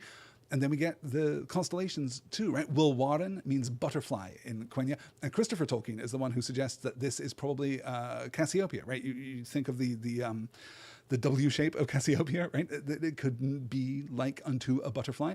We don't know what is intended by Telemundil. We're not sure what is meant there. Soranume means eagle of the west, which might be the constellation of Aquila. Anarima means sun border. We don't really know which constellation Tolkien had in mind for that one, but we do know the last two, right? The Minal Makar means the swordsman of the sky. Obviously here, Orion, right? We get the acknowledgement of that. And the Valakirka, I suppose it should be Valakirka, not Valasurka, because all the seas are supposed to be hard seas. I have to think about that. Valakirka, that's Ursa Major, right? The Big Dipper, hanging over the head of Melkor in the north, right? The sickle of the Valar. You can map that quite easily, I think, if you can picture the Big Dipper in your head. Helluin means, the Luin there suggests blue, right? We keep coming back to the Ered Luin, the Blue Mountains, right? The Luin suggests blue, though we're not sure about the hell there, or what that would be a root of. But as a blue star, a bright blue star on the horizon, it's probably Sirius. We're thinking it's probably Sirius in Canis Major there. So Varda goes out and performs this great task, right? Not a slight task. She began a great labor, greatest of all the works of the Valar since they're coming into Arda. This is it. This is the big one. And if you think that the Valar have just been, kicking it back in Valinor for 10,000 years, well, here's an alternative perspective on that, because Varda has been collecting the light of Telperion and Laurelin in great vats. You'll remember we discussed that before. And partly that's against the ruination of the trees, right? Partly that's just a strategic move to ensure that the light will endure no matter what. And that's going to be a major pivot point for the rest of the plot as we move through this book. But also here we're going to see the use of that light, right? She's gathered the light of Telperion specifically, not so much Laurelin here, but the light of Telperion, and now she's making these new stars. She's making new stars, and she's drawing together stars in constellations as signs for the firstborn as they wake. And lo and behold, they wake. Even as Varda ended her labors, and they were long, right? When first Minal Makar strode up the sky and the blue fire of Helluin flickered in the mists above the borders, the first time, that's when the children awake. That's what they were waiting for, or there's a certain confluence of events here, a pleasing kind of element of eucatastrophe, perhaps. It's difficult to be sure, but either way, the firstborn are waking here. And the starlit mirror of Cuivanen is particularly interesting. Cuivanen just means water of awakening, right? This is one of these moments where we get the Quenya word and then we get the literal translation of the Quenya word. But what's so interesting about Cuivanen is that it's on the shores of the Sea of Helkar, which is a sea in the far north and east of Middle-earth, right? If you look at the standard kind of Third Age map of Middle-earth, you'll see far off in the east the Sea of Rhun, right? This sea is further to the northeast than even that. It is a long way off of any map that we have today. And we're told that it also doesn't exist anymore, that you cannot now, in the Third Age or even in the First Age, go and find it, right? The surface of Arda is going to be altered, well, for many reasons as we move forward. But this is on the shores of the Sea of Helcar. And what's interesting about the Sea of Helcar is that it is created when Melkor casts down Iluin, the lamp which stands on the mountain of Helcar in the north, right? Thus, eucatastrophe. Thus, Melkor smashes the lamp, the fire flows forth, this huge crater is created, it fills with the Sea of Helcar, and it is on the shores of the Sea of Helcar that the firstborn wake, that the children of Iluvatar finally wake and see first the stars. And you'll remember that in Middle-earth, dark as it is, it's dark because the light of the trees of Valinor does not reach so far. The light of the trees of Valinor does not cross the Pelori, right? You'll remember the barrier mountain range built by the Valar there on the eastern edge of Aman as a protection against any potential assault by Melkor in the future.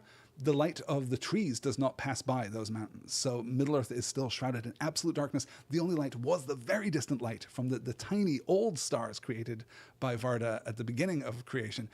But now we've got new ones. Now we've got bright ones. And now the elves wake. I'm going to say here, actually, that it seems as though my chat has frozen. So I don't know if you guys... I'm going to try and reboot it here just to see if I can catch up. But...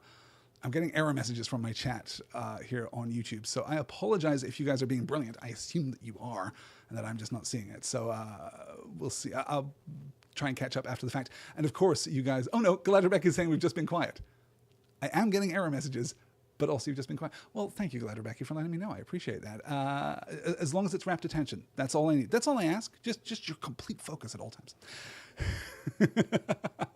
Let's keep pushing on that because we have to get to the elves, right? In the changes of the world, the shapes of lands and of seas have been broken and remade. Rivers have not kept their courses, neither have mountains remained steadfast. And to Cuivanen there is no returning.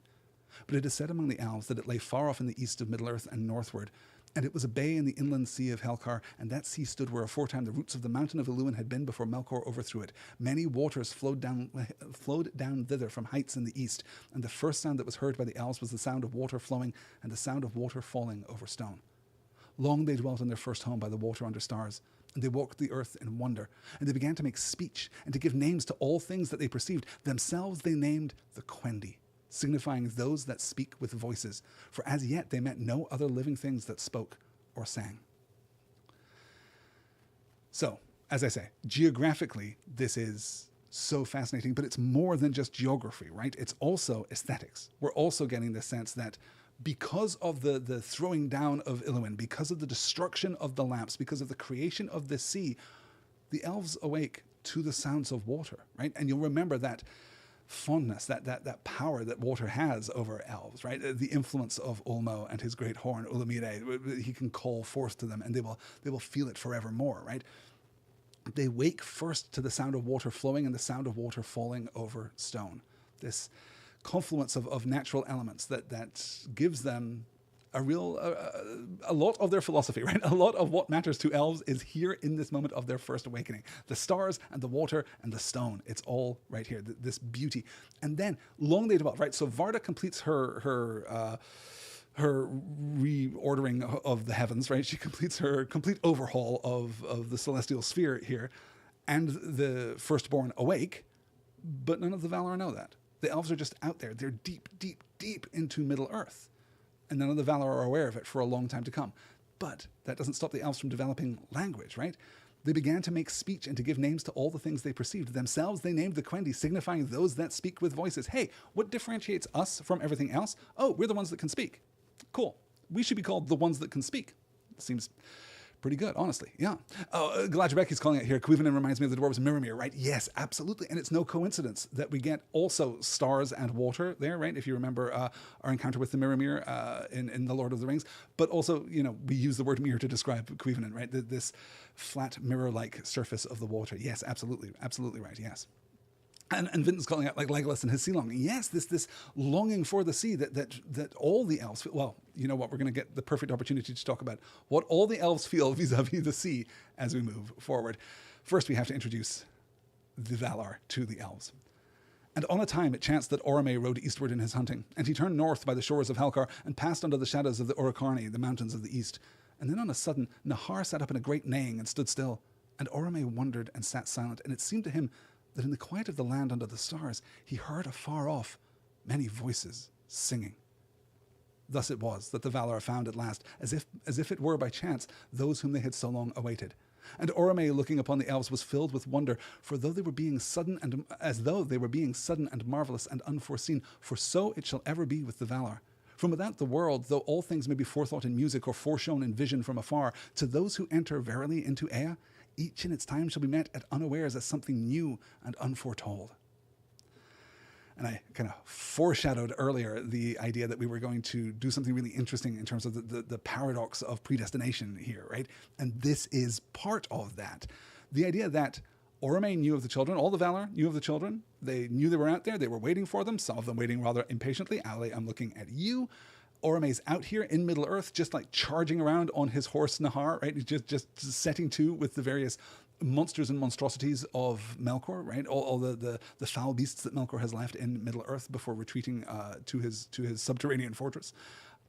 So he's just out there in the world, has no idea that today's going to be the day, and then suddenly there they are. And in that moment, it is new. It is unexpected, right? It is something new and unforetold. He knew that they were out there. He knew that they were coming. He even had a sense of what they looked like, but it's still new. There's a difference in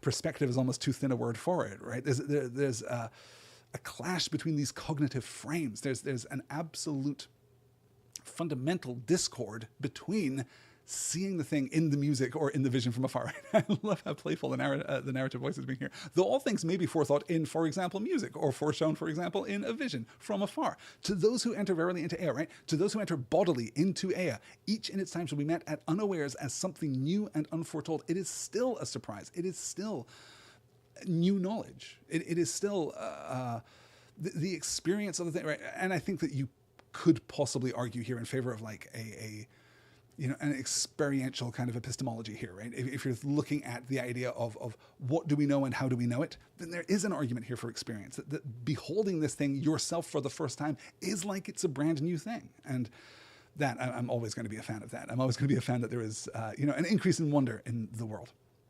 Let's keep pushing on. Because this is now where we step back, right? This is an interesting narrative strategy. So we have Varda going out to make the new stars. The elves wake up. They give themselves a name. Now Orome finds them by chance ages later. And then we flash back as though we are now relating the story to Orome, right? As though he himself is learning of the history. In the beginning, the elder children of Iluvatar were stronger and greater than they have since become, but not more fair. For though the beauty of the Quendi in the days of their youth was beyond all beauty that Iluvatar is caused to be, it has not perished, but lives in the west, and sorrow and wisdom have enriched it. And Orome loved the Quendi, and named them in their own tongue Eldar, the people of the stars. But that name was after borne only by those who followed him upon the westward road. Yet many of the Quendi were filled with dread at his coming, and this was the doing of Melkor. For by after knowledge, the wise declare that Melkor, ever watchful, was first aware of the awakening of the Quendi, and sent shadows and evil spirits to spy upon them and waylay them. So it came to pass, some years ere the coming of Orome, that if any of the elves strayed far abroad, alone or few together, they would often vanish and never return. And the Quendi said that the hunter had caught them, and they were afraid. And indeed the most ancient songs of the elves, of which echoes are remembered still in the west, tell of the shadow shapes that walked in the hills above Cuivanen, and would pass suddenly over the stars, and of the dark rider upon his wild horse that pursued those that wandered to take them and devour them. Now Melkor greatly hated and feared the riding of Orome, and either he sent indeed his dark servants as riders, or he set lying whisperers abroad, for the purpose that Quendi should shun Orome, if ever they should meet.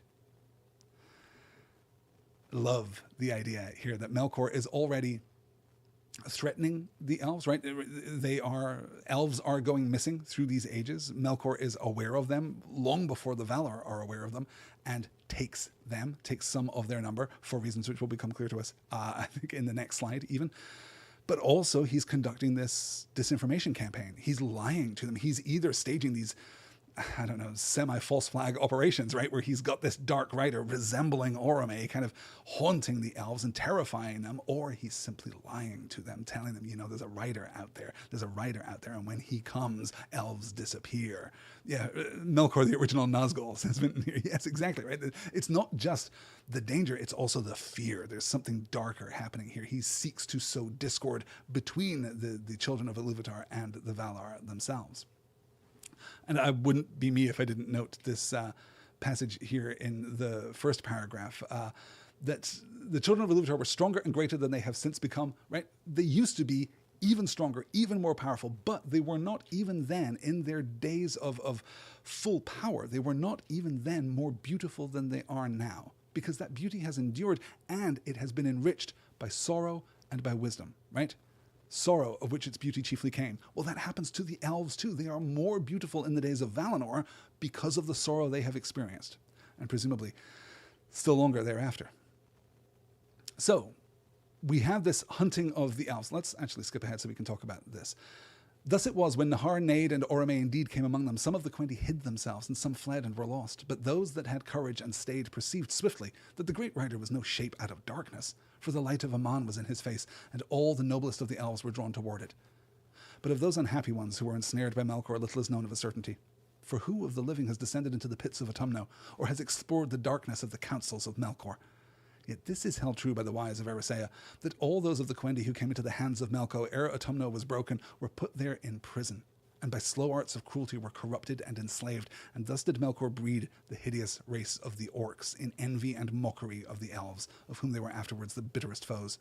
For the orcs had life, and multiplied after the manner of the children of Iluvatar, and naught that had life of its own, nor the semblance of life could ever Melkor make since his rebellion in the Ainulindalë before the beginning. So say the wise. And deep in their dark hearts, the orcs loathed the master whom they served in fear, the maker only of their misery. This, it may be, was the vilest deed of Melkor, and the most hateful to Iluvatar.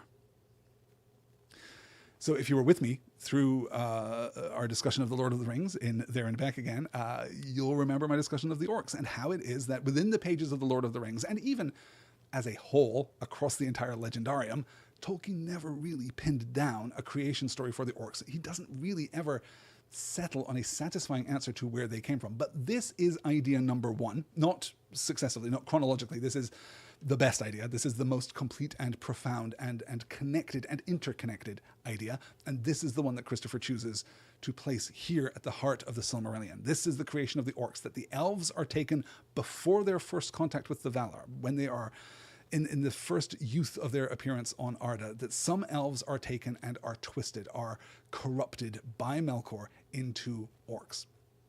And this gives us, oh God, it gives us some really challenging questions that we have to address, right? Because as we were discussing earlier, elves have, each of them alone, a Fea. They have a spirit. They have something within them that is divisible from their corporeal being. So do the orcs still have that? What happens to the spirits of the orcs when they are slain?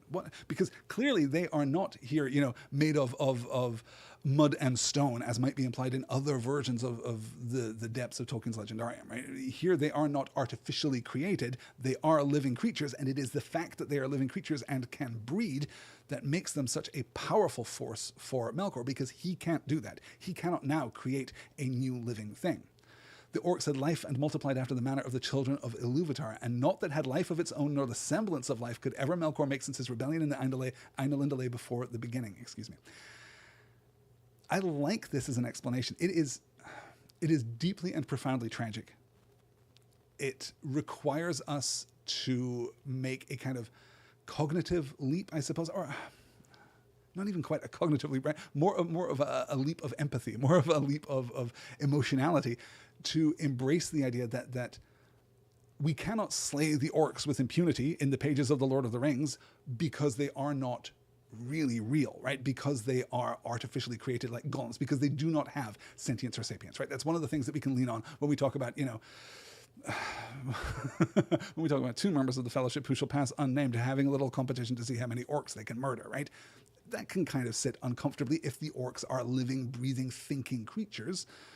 But here we have a different version of that argument, right? It's not okay to kill orcs because they aren't really real.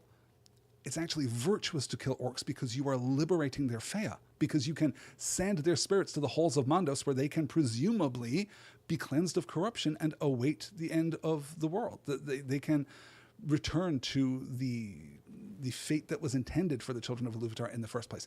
We're all just spinning our wheels here trying to figure it out, you know. I should note here too, before we move on, Arisea, yet it is held true by the wise of Arisea.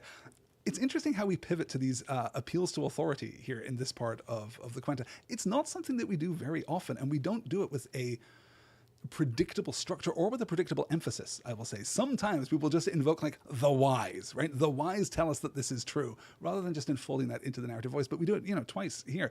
The wise of Arisea, this is a reference to Tol Arisea, which will become the Lonely Island, which will become familiar to us in next week's reading. So a little throwing forward here. So with all of that said, we've met the elves. The elves have been taken in some number by Melkor over the many long years. Some have been corrupted into orcs, or so it is said, right? That is the origin story now of all of our major players of Middle-earth, and it is time to throw down.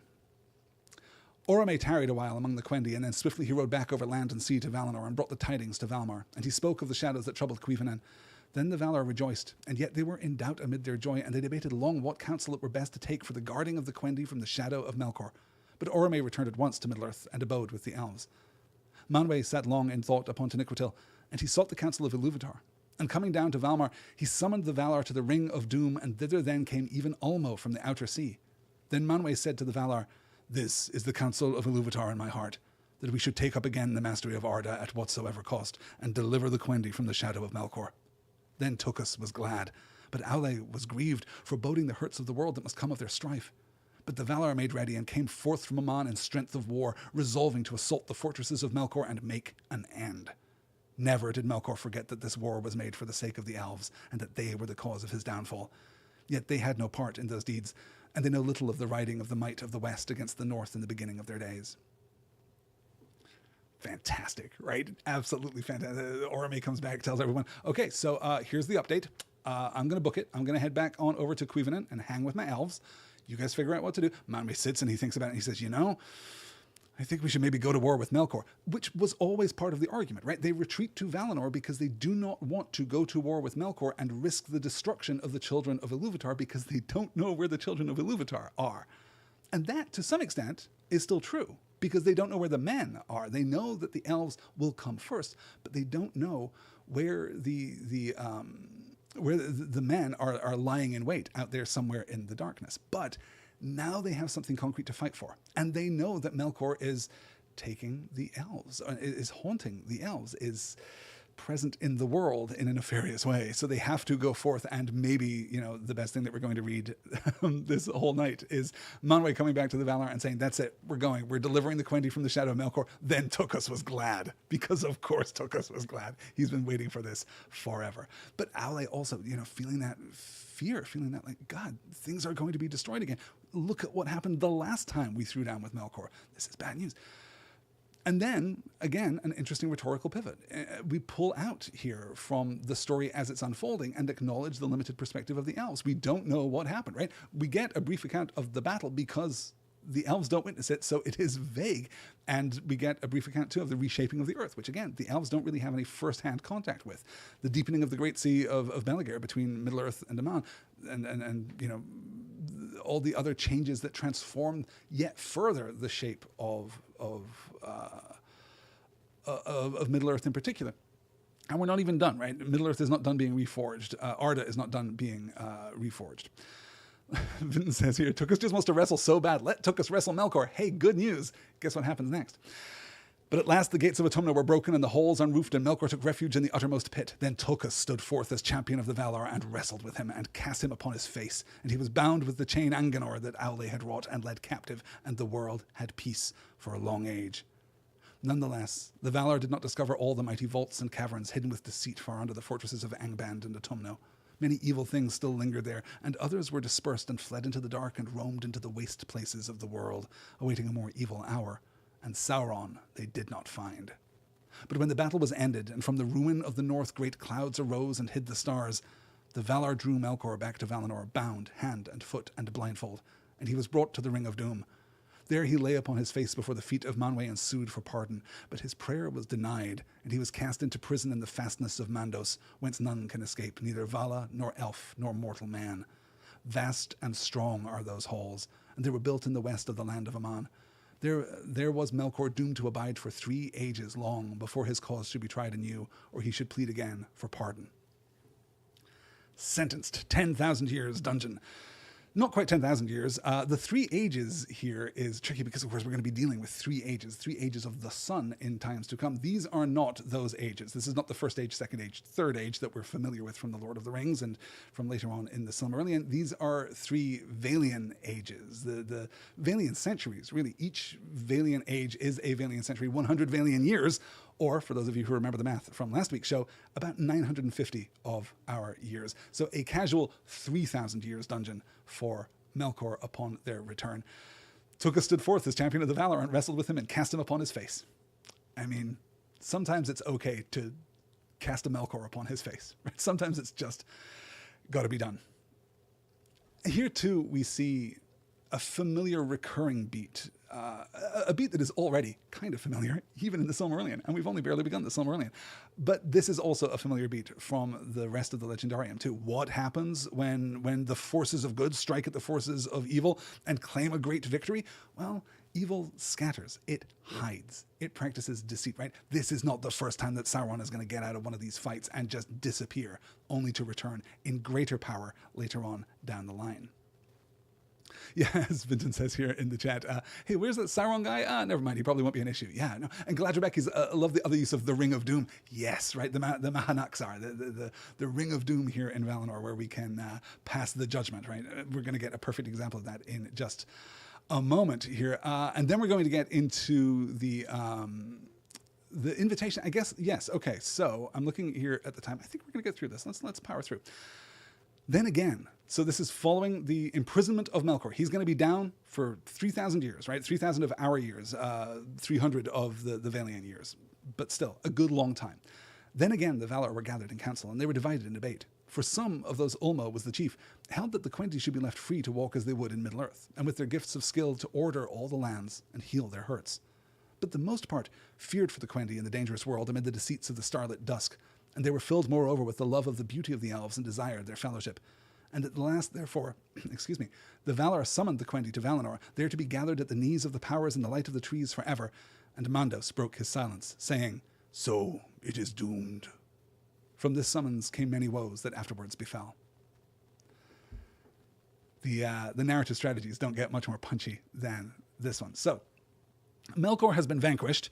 Middle-earth is safe now for the Quendi, for the Elves, for the firstborn children of Ilúvatar, but should we leave them alone? Does it seem safe for them to be over there amid the deceits of the starlit dusk, which is such a fantastic phrase? That's going to be one of these ones that just rings in my head forever, I think, the deceits of the starlit dusk.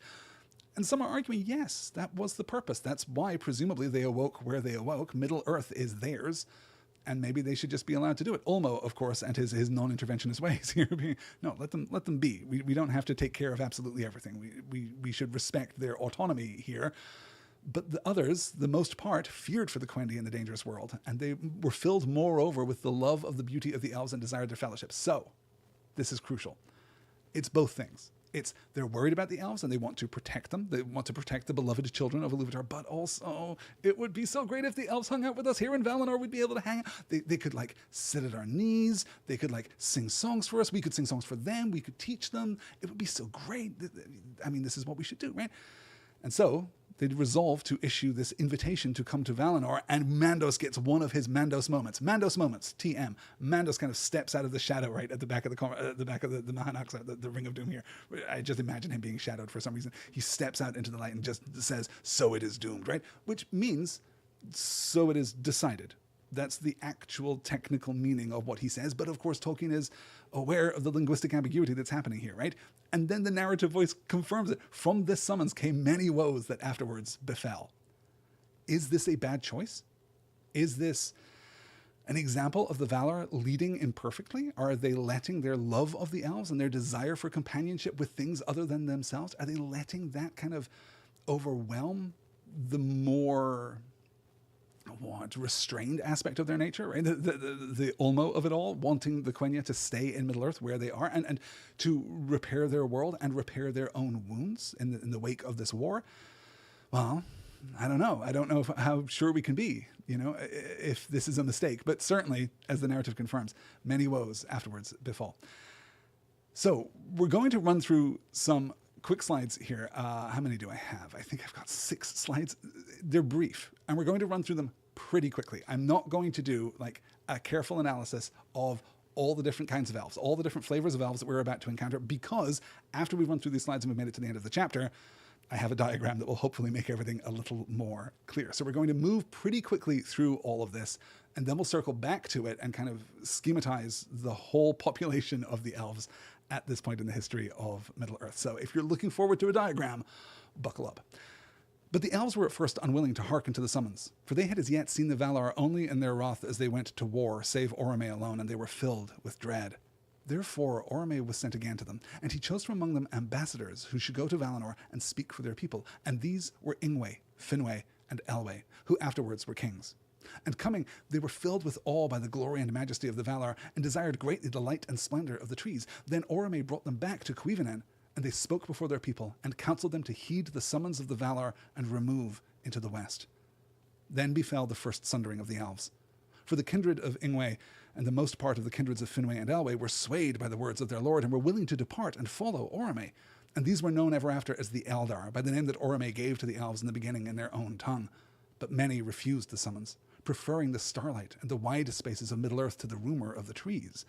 And these are the Avari, the unwilling, and they are sundered in that time from the Eldar, and met never again until many ages were past.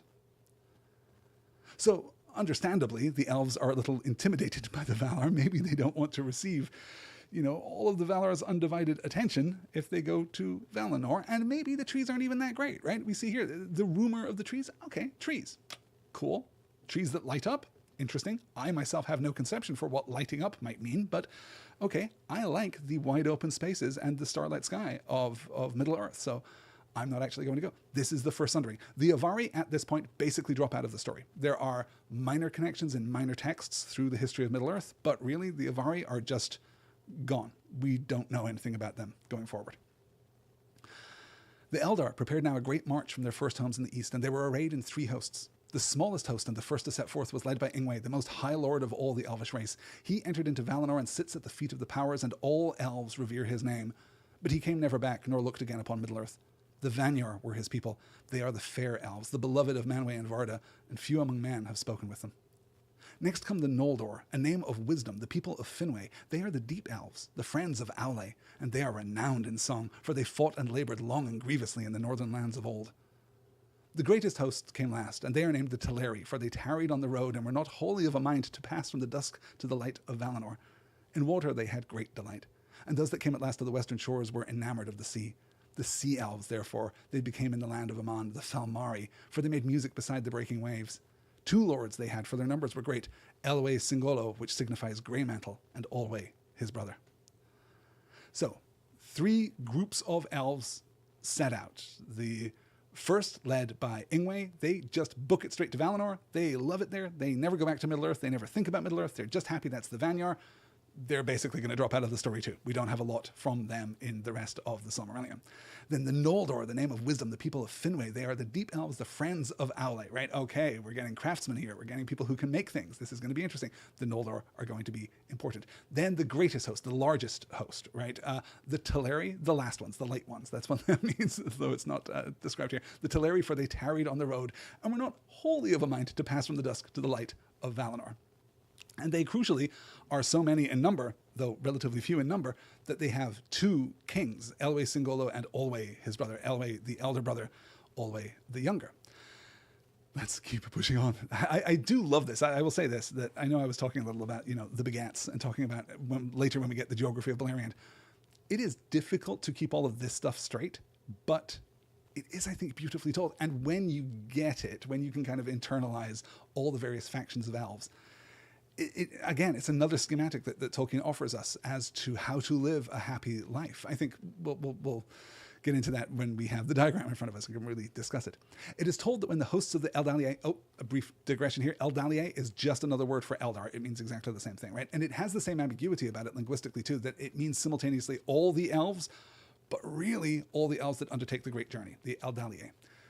It is told that when the hosts of the Eldalier departed from Cuivanen, Orome rode at their head upon Nahar, his white horse shod with gold, and passing northward about the Sea of Helkar, they turned toward the west. Before them great clouds hung still black in the north above the ruins of war, and the stars in that region were hidden.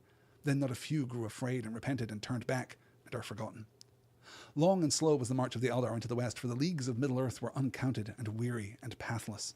Nor did the Eldar desire to hasten, for they were filled with wonder at all they saw, and by many lands and rivers they wished to abide. And though all were yet willing to wander, many feared rather their journey's end than hoped for it. Therefore, when Orome departed, having at times other matters to heed, they halted and went forward no more until he returned to guide them.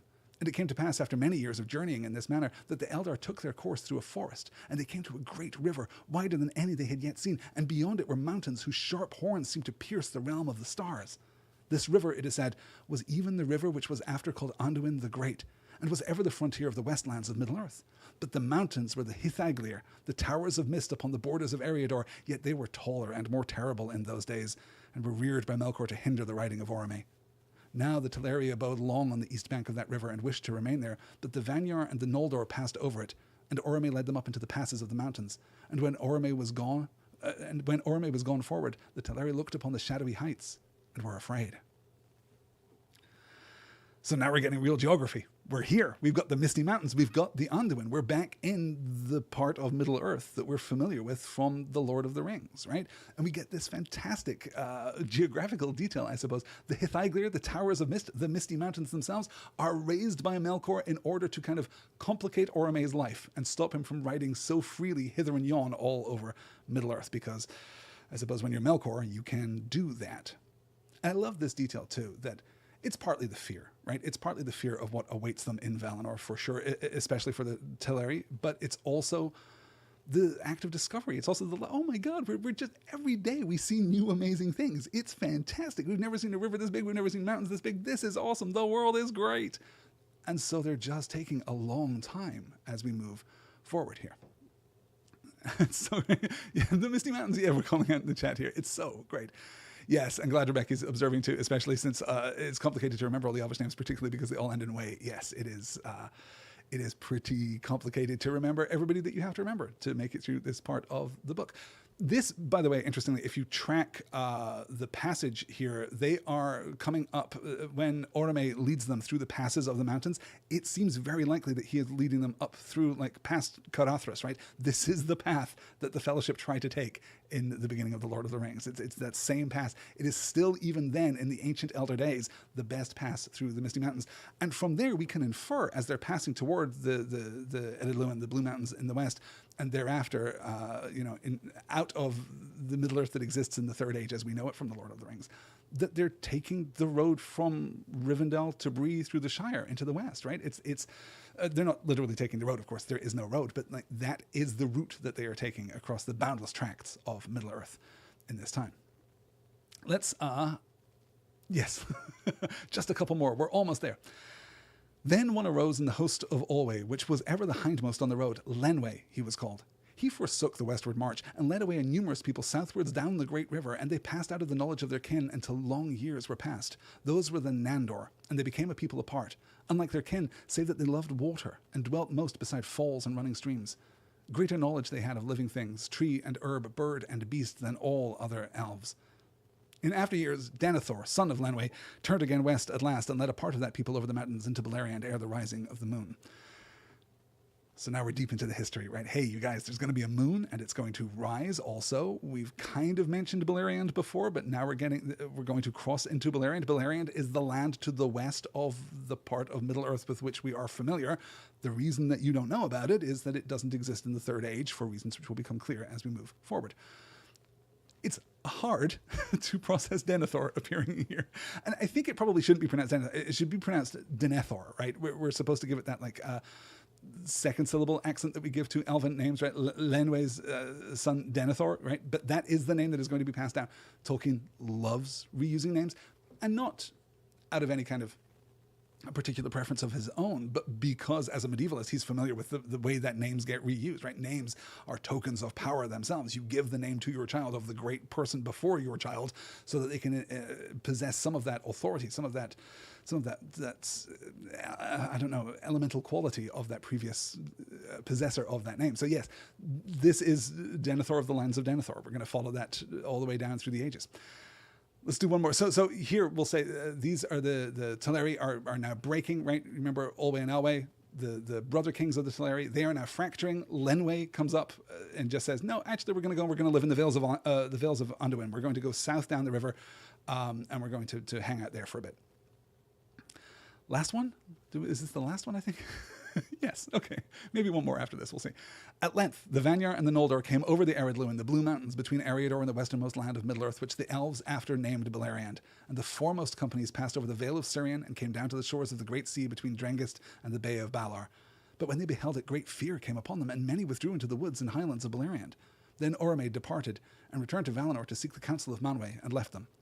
And the host of the Teleri passed over the misty mountains and crossed the wide lands of Eriador, being urged on by Elwë Singolo, for he was eager to return to Valinor and the light that he beheld. And he wished not to be sundered from the Noldor, for he had great friendship with Finwë, their lord. Thus, after many years, the Teleri also came at last over Ered Luin into the eastern regions of Beleriand. There they halted and dwelt a while beyond the river Gallion. And if we somehow make it to the following chapter, to the last of tonight's 3 chapters, very short chapter, we're going to find out a little bit more about what happens there to Elwë Singolo. So let's get to the diagram. This is, of the sundering of the elves here. So we begin with a single category, right? The Quendi, those who speak with voices. This is all elves, all the children of Iluvatar that awake by Cuivanen. This is encompassing of all of them. We then make our initial schism, right? The initial sundering of the elves happens when Orome transmits the offer from Manwë to come and live in Valinor, and some of the elves say hell yeah, and some of the elves say hell nah. Actually, the Avari here, the unwilling, or the Avamanyar, those who would not go to Aman. This is half, at this point, I should mention that there are 3 clans of elves, right? There are 3 families of elves on the shores of Cuivanen at the point at which Orome discovers them. They are the Minyar, the Tatyar, and the Nelyar, literally in Quenya, the firsts, the seconds, the thirds. According to Tolkien's sketch of the Sundering of the Elves in the Lost Tales, there are at this point 144 elves in total. That's it. That's all of them. This is revised later, and those numbers will radically inflate. But his initial conception is that this is a very small population, right? That when you're thinking about how many are traveling west, that it's a really small and limited number. 144 elves in the entire world split between these 3 clans, not, of course, split equally. And as I say, because there are so many different versions of these numbers, I'm not going to go too deeply into them. It doesn't really matter because the percentages, the fractions, the ratios remain pretty much consistent from one version to the next, even as the numbers increase by orders of magnitude. About a third of the elves decline the invitation and become the Avari, right? Roughly 1/3. About half of the Avari come from the Tatyar and half from the Nelyar, right? So that's about half of the Tatyar, half of the second clan, and about a third of the third clan, if that makes sense. So they all decide, no thank you, and as I say, drop pretty much out of our story. Let's take a look at what happens after that. The first clan races all the way to the west. You see how they're all the way on the left-hand side of the diagram? That's because they race all the way to the west. This is the Minyar, aka the Vanyar. This is the first clan. It is the smallest. It is the most enthusiastic. None of their people stayed behind and became Avari. Every single one of them took Orome up on his offer and booked it across Middle-earth and never looked back. They aren't, as I say, going to play a large part in the story. They are led, as we see here, by Ingwe. So that's our first clan, the smallest group, the fastest group, the most dedicated to Valinor, so dedicated, in fact, that they're really not going to be a part of the Silmarillion going forward. The second group, the Noldor, as we described before, the Deep Elves, the elders of the second clan, the Tatyar, led here by Finwë. So half of them stay behind to become Avari, but the other half, led by Finwë, depart for the west, not to jump ahead, but the Noldor are going to be extremely important in the rest of the book, right? The family line of Finwë is going to be enormously important as we move forward. So we will be paying a lot of attention to the Noldor as we go. Then we get the third clan, the third group, the Teleri, the last, also known as Lindar, the Singers. These are those members of Nelyar, the third clan who accept the invitation, led by Elwë and Olwë, and ultimately by Lenwë as well, as we'll see in the subdivision that comes. So they travel more slowly. They are the largest of the groups. 1/3 of their number stay behind and become Avari. That is the same number of elves as leave the Tatyar to become Avari too, but it's an obviously smaller fraction of their overall number. They lose 1/3 of their number. The rest, led by Elwë and Olwë, travel west and kind of take their time about it, right? They're always not. They just want to just chill out a little bit. And then they hang out on the eastern banks of the Anduin, looking up at those misty mountains and being daunted for quite some time. Then we have the Nandor. This is when Lenwë decides, I've had enough of living here in the shadow of the Misty Mountains. I'm going to go south and live in a slightly different shadow of the Misty Mountains. We're going to go down into the Vales of Anduin, and these are the Nandor, the Green Elves and the Wood Elves. They too subdivide, right? The Nandor here, the literal translation of Nandor is those who turn back, which isn't like factually accurate, right? They've just kind of abandoned the journey west. They haven't gone back to Cuivanen. They've just stayed where they are on the banks of the Anduin. They also get subdivided into the Lyquendi. This is the aforementioned Denethor, right? Ultimately, he will take some group of the Nandor and lead them west. The Green Elves, the Lyquendi, will travel west and end up in Beleriand. They will take the same route and kind of be reunited to a certain extent with the other groups of elves there. But some of them won't ever go back. Some of them will stay here, east of the Misty Mountains. The Sylvan Elves. Do you remember the Sylvan Elves? This is Thranduil. This isn't actually Thranduil. Thranduil won't be born for a couple of generations, and I mean Elvish generations in that time. So it's a good long while before Thranduil is born. But the elves of the the elves of Mirkwood, the elves east of the Misty Mountains, those are the Sylvan Elves. Legolas is a Sylvan Elf. He does not ever, or his people, I should say, do not ever go further west than the Misty Mountains here. So that's most of our distinctions. We've only got a couple more to do here.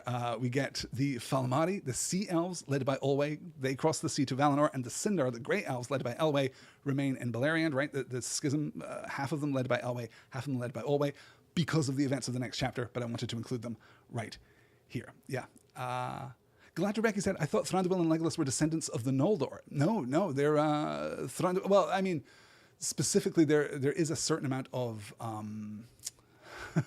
I wanted to find a better word than interbreeding, but like, you know what I mean? There's a certain movement between, they're not as fixed, but the Sylvan Elves of Mirkwood are the elves that remain behind here, right? They're the Wood Elves there. So this is the Sundering as it's presented to us, right? These are all the various forms, but there are other categories of being too that are used. Well, the first set doesn't do a lot. Let's take a look at this. The Amanyar, the Umanyar, and the Avamanyar, these are those, you'll see here on the left, right, the Vanyar, the Noldor, the Falmari, these who go to Valinor, ultimately, right? So all of the first group, all of the second group, and those of the third group led by Olwë all make it to Valinor. The Sindar, the Nandor, the Lyquendi, the Sylvan, they get distracted on the way. They don't go to Valinor, and the Avari don't even try to go to Valinor. So that's one kind of definition. But the more useful definition is this. The Calaquendi and the Moraquendi. Those who behold the light of Telperion and Laurelin, and those who don't. Those who see the light of the trees of Valinor, and those who don't.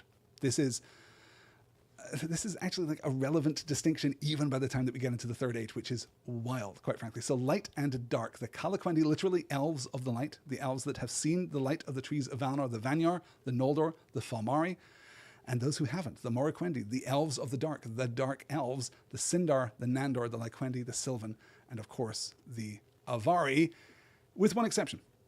There is one person in the Moraquendi who has seen the light of the trees of Valinor. Quick pop quiz here as I think about moving on. Who is the one person who is generally counted among the Moraquendi who has seen the light of the trees of Valinor?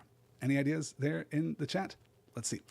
Let's take a look then at the full diagram, the Calaquendi and the Moraquendi there. This is what it looks like in totality here for the Sundering of the Elves. What do you have to remember? Well,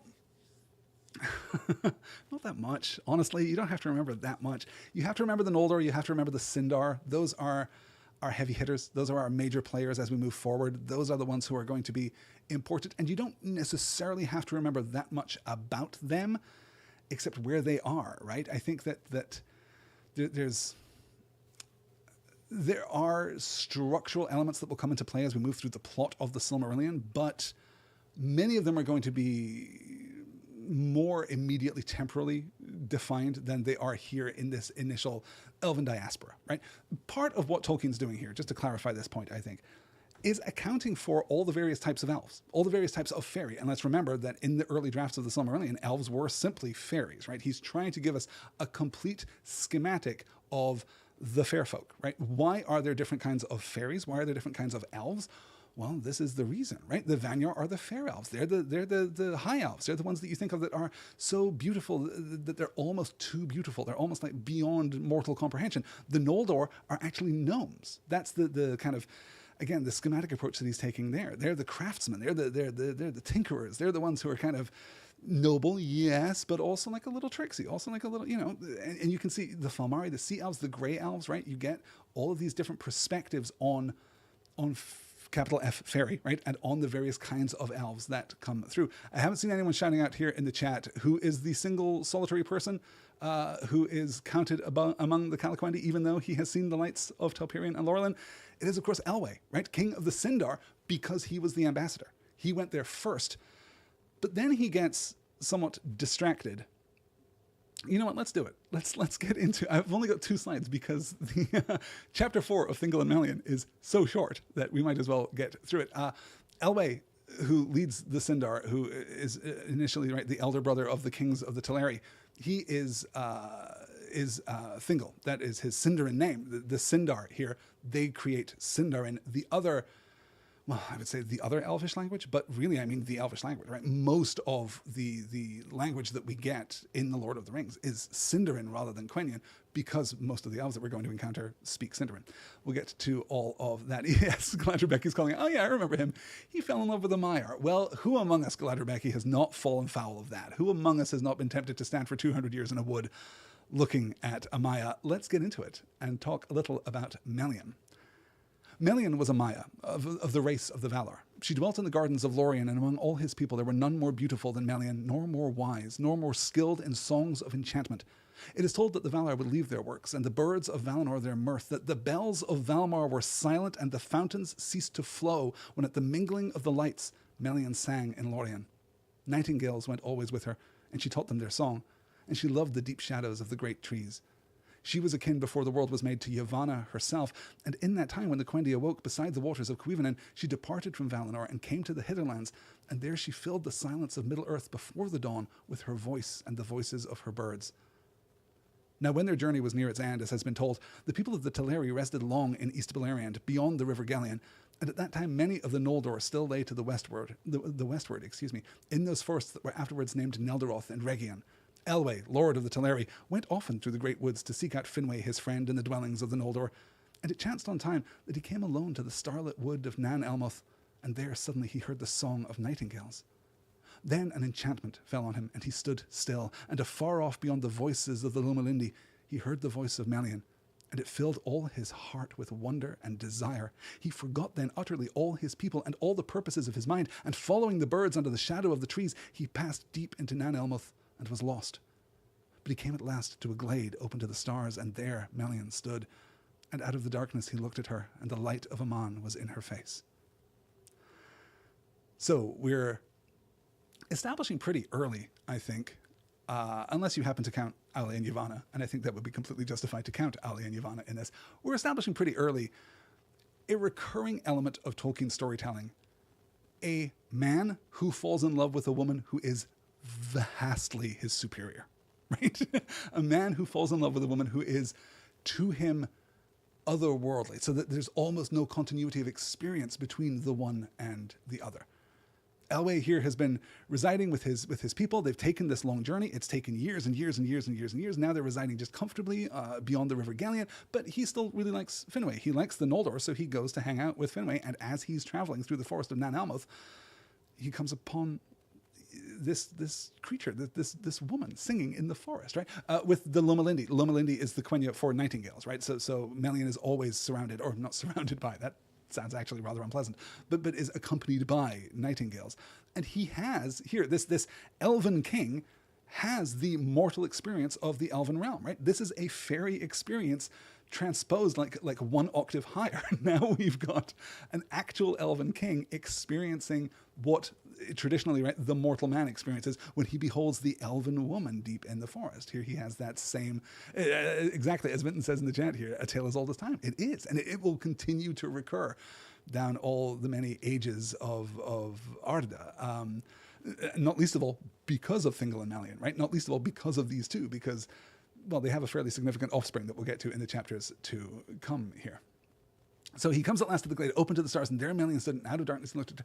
We should note, too, that she's akin to Yavanna, but she also dwells in the gardens of Lorien, right? So Melian has both aspects. We noted before how it is true that most of the Maiar have a patron valor, a patron valor, I should say, that they associate themselves with one, but oftentimes are open to the teachings of others, and that's how we get some of this confluence. That's how we get some of this complexity among the Maiar. So when the children of Iluvatar wake, Melian crosses the Great Sea and comes into Middle-earth and is there singing, filling the world with song, right? You'll remember that there are no birds in Middle-earth at this time because Yavanna, they had not been created of Yavanna's thought yet, right? And we're not even clear whether she, by this point, has created the eagles with Manwë yet.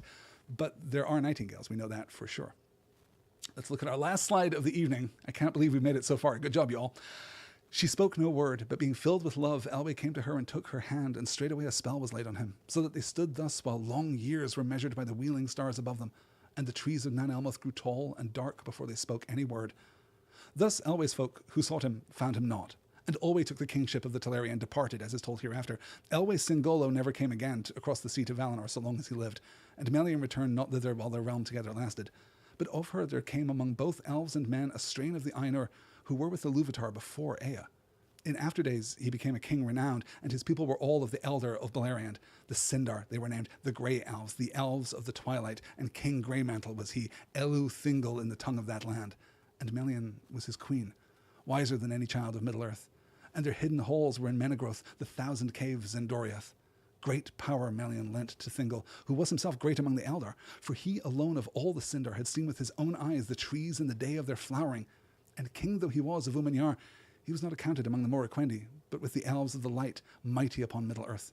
And of the love of Thingol and Melian there came into the world the fairest of all the children of Iluvatar that was or shall ever be. I'm glad Rebecca's asking in the chat, how did he not starve? Well, a spell was laid upon him. It's right there, right? A spell was laid upon him, so he stood thus while long years were measured by the wheeling stars above him. I mean, we've all had that experience, right? So this is the first kind of fusion of the Ainur and the children of Iluvatar. I keep wanting to say this is the fusion of immortal and mortal beings, but of course the elves aren't mortal. That will come later, right? It'll come almost immediately in terms of genealogy. It'll come very swiftly hereafter. But yes, this is the introduction into the bloodline of the elves, some of that power of the Ainur, right? That already King Greymantle was he, Elu Thingol in the tongue of his land. He's amazing, right? He's already really renowned. He's a big deal among the elves, but she is superior, wiser than any child of Middle-earth.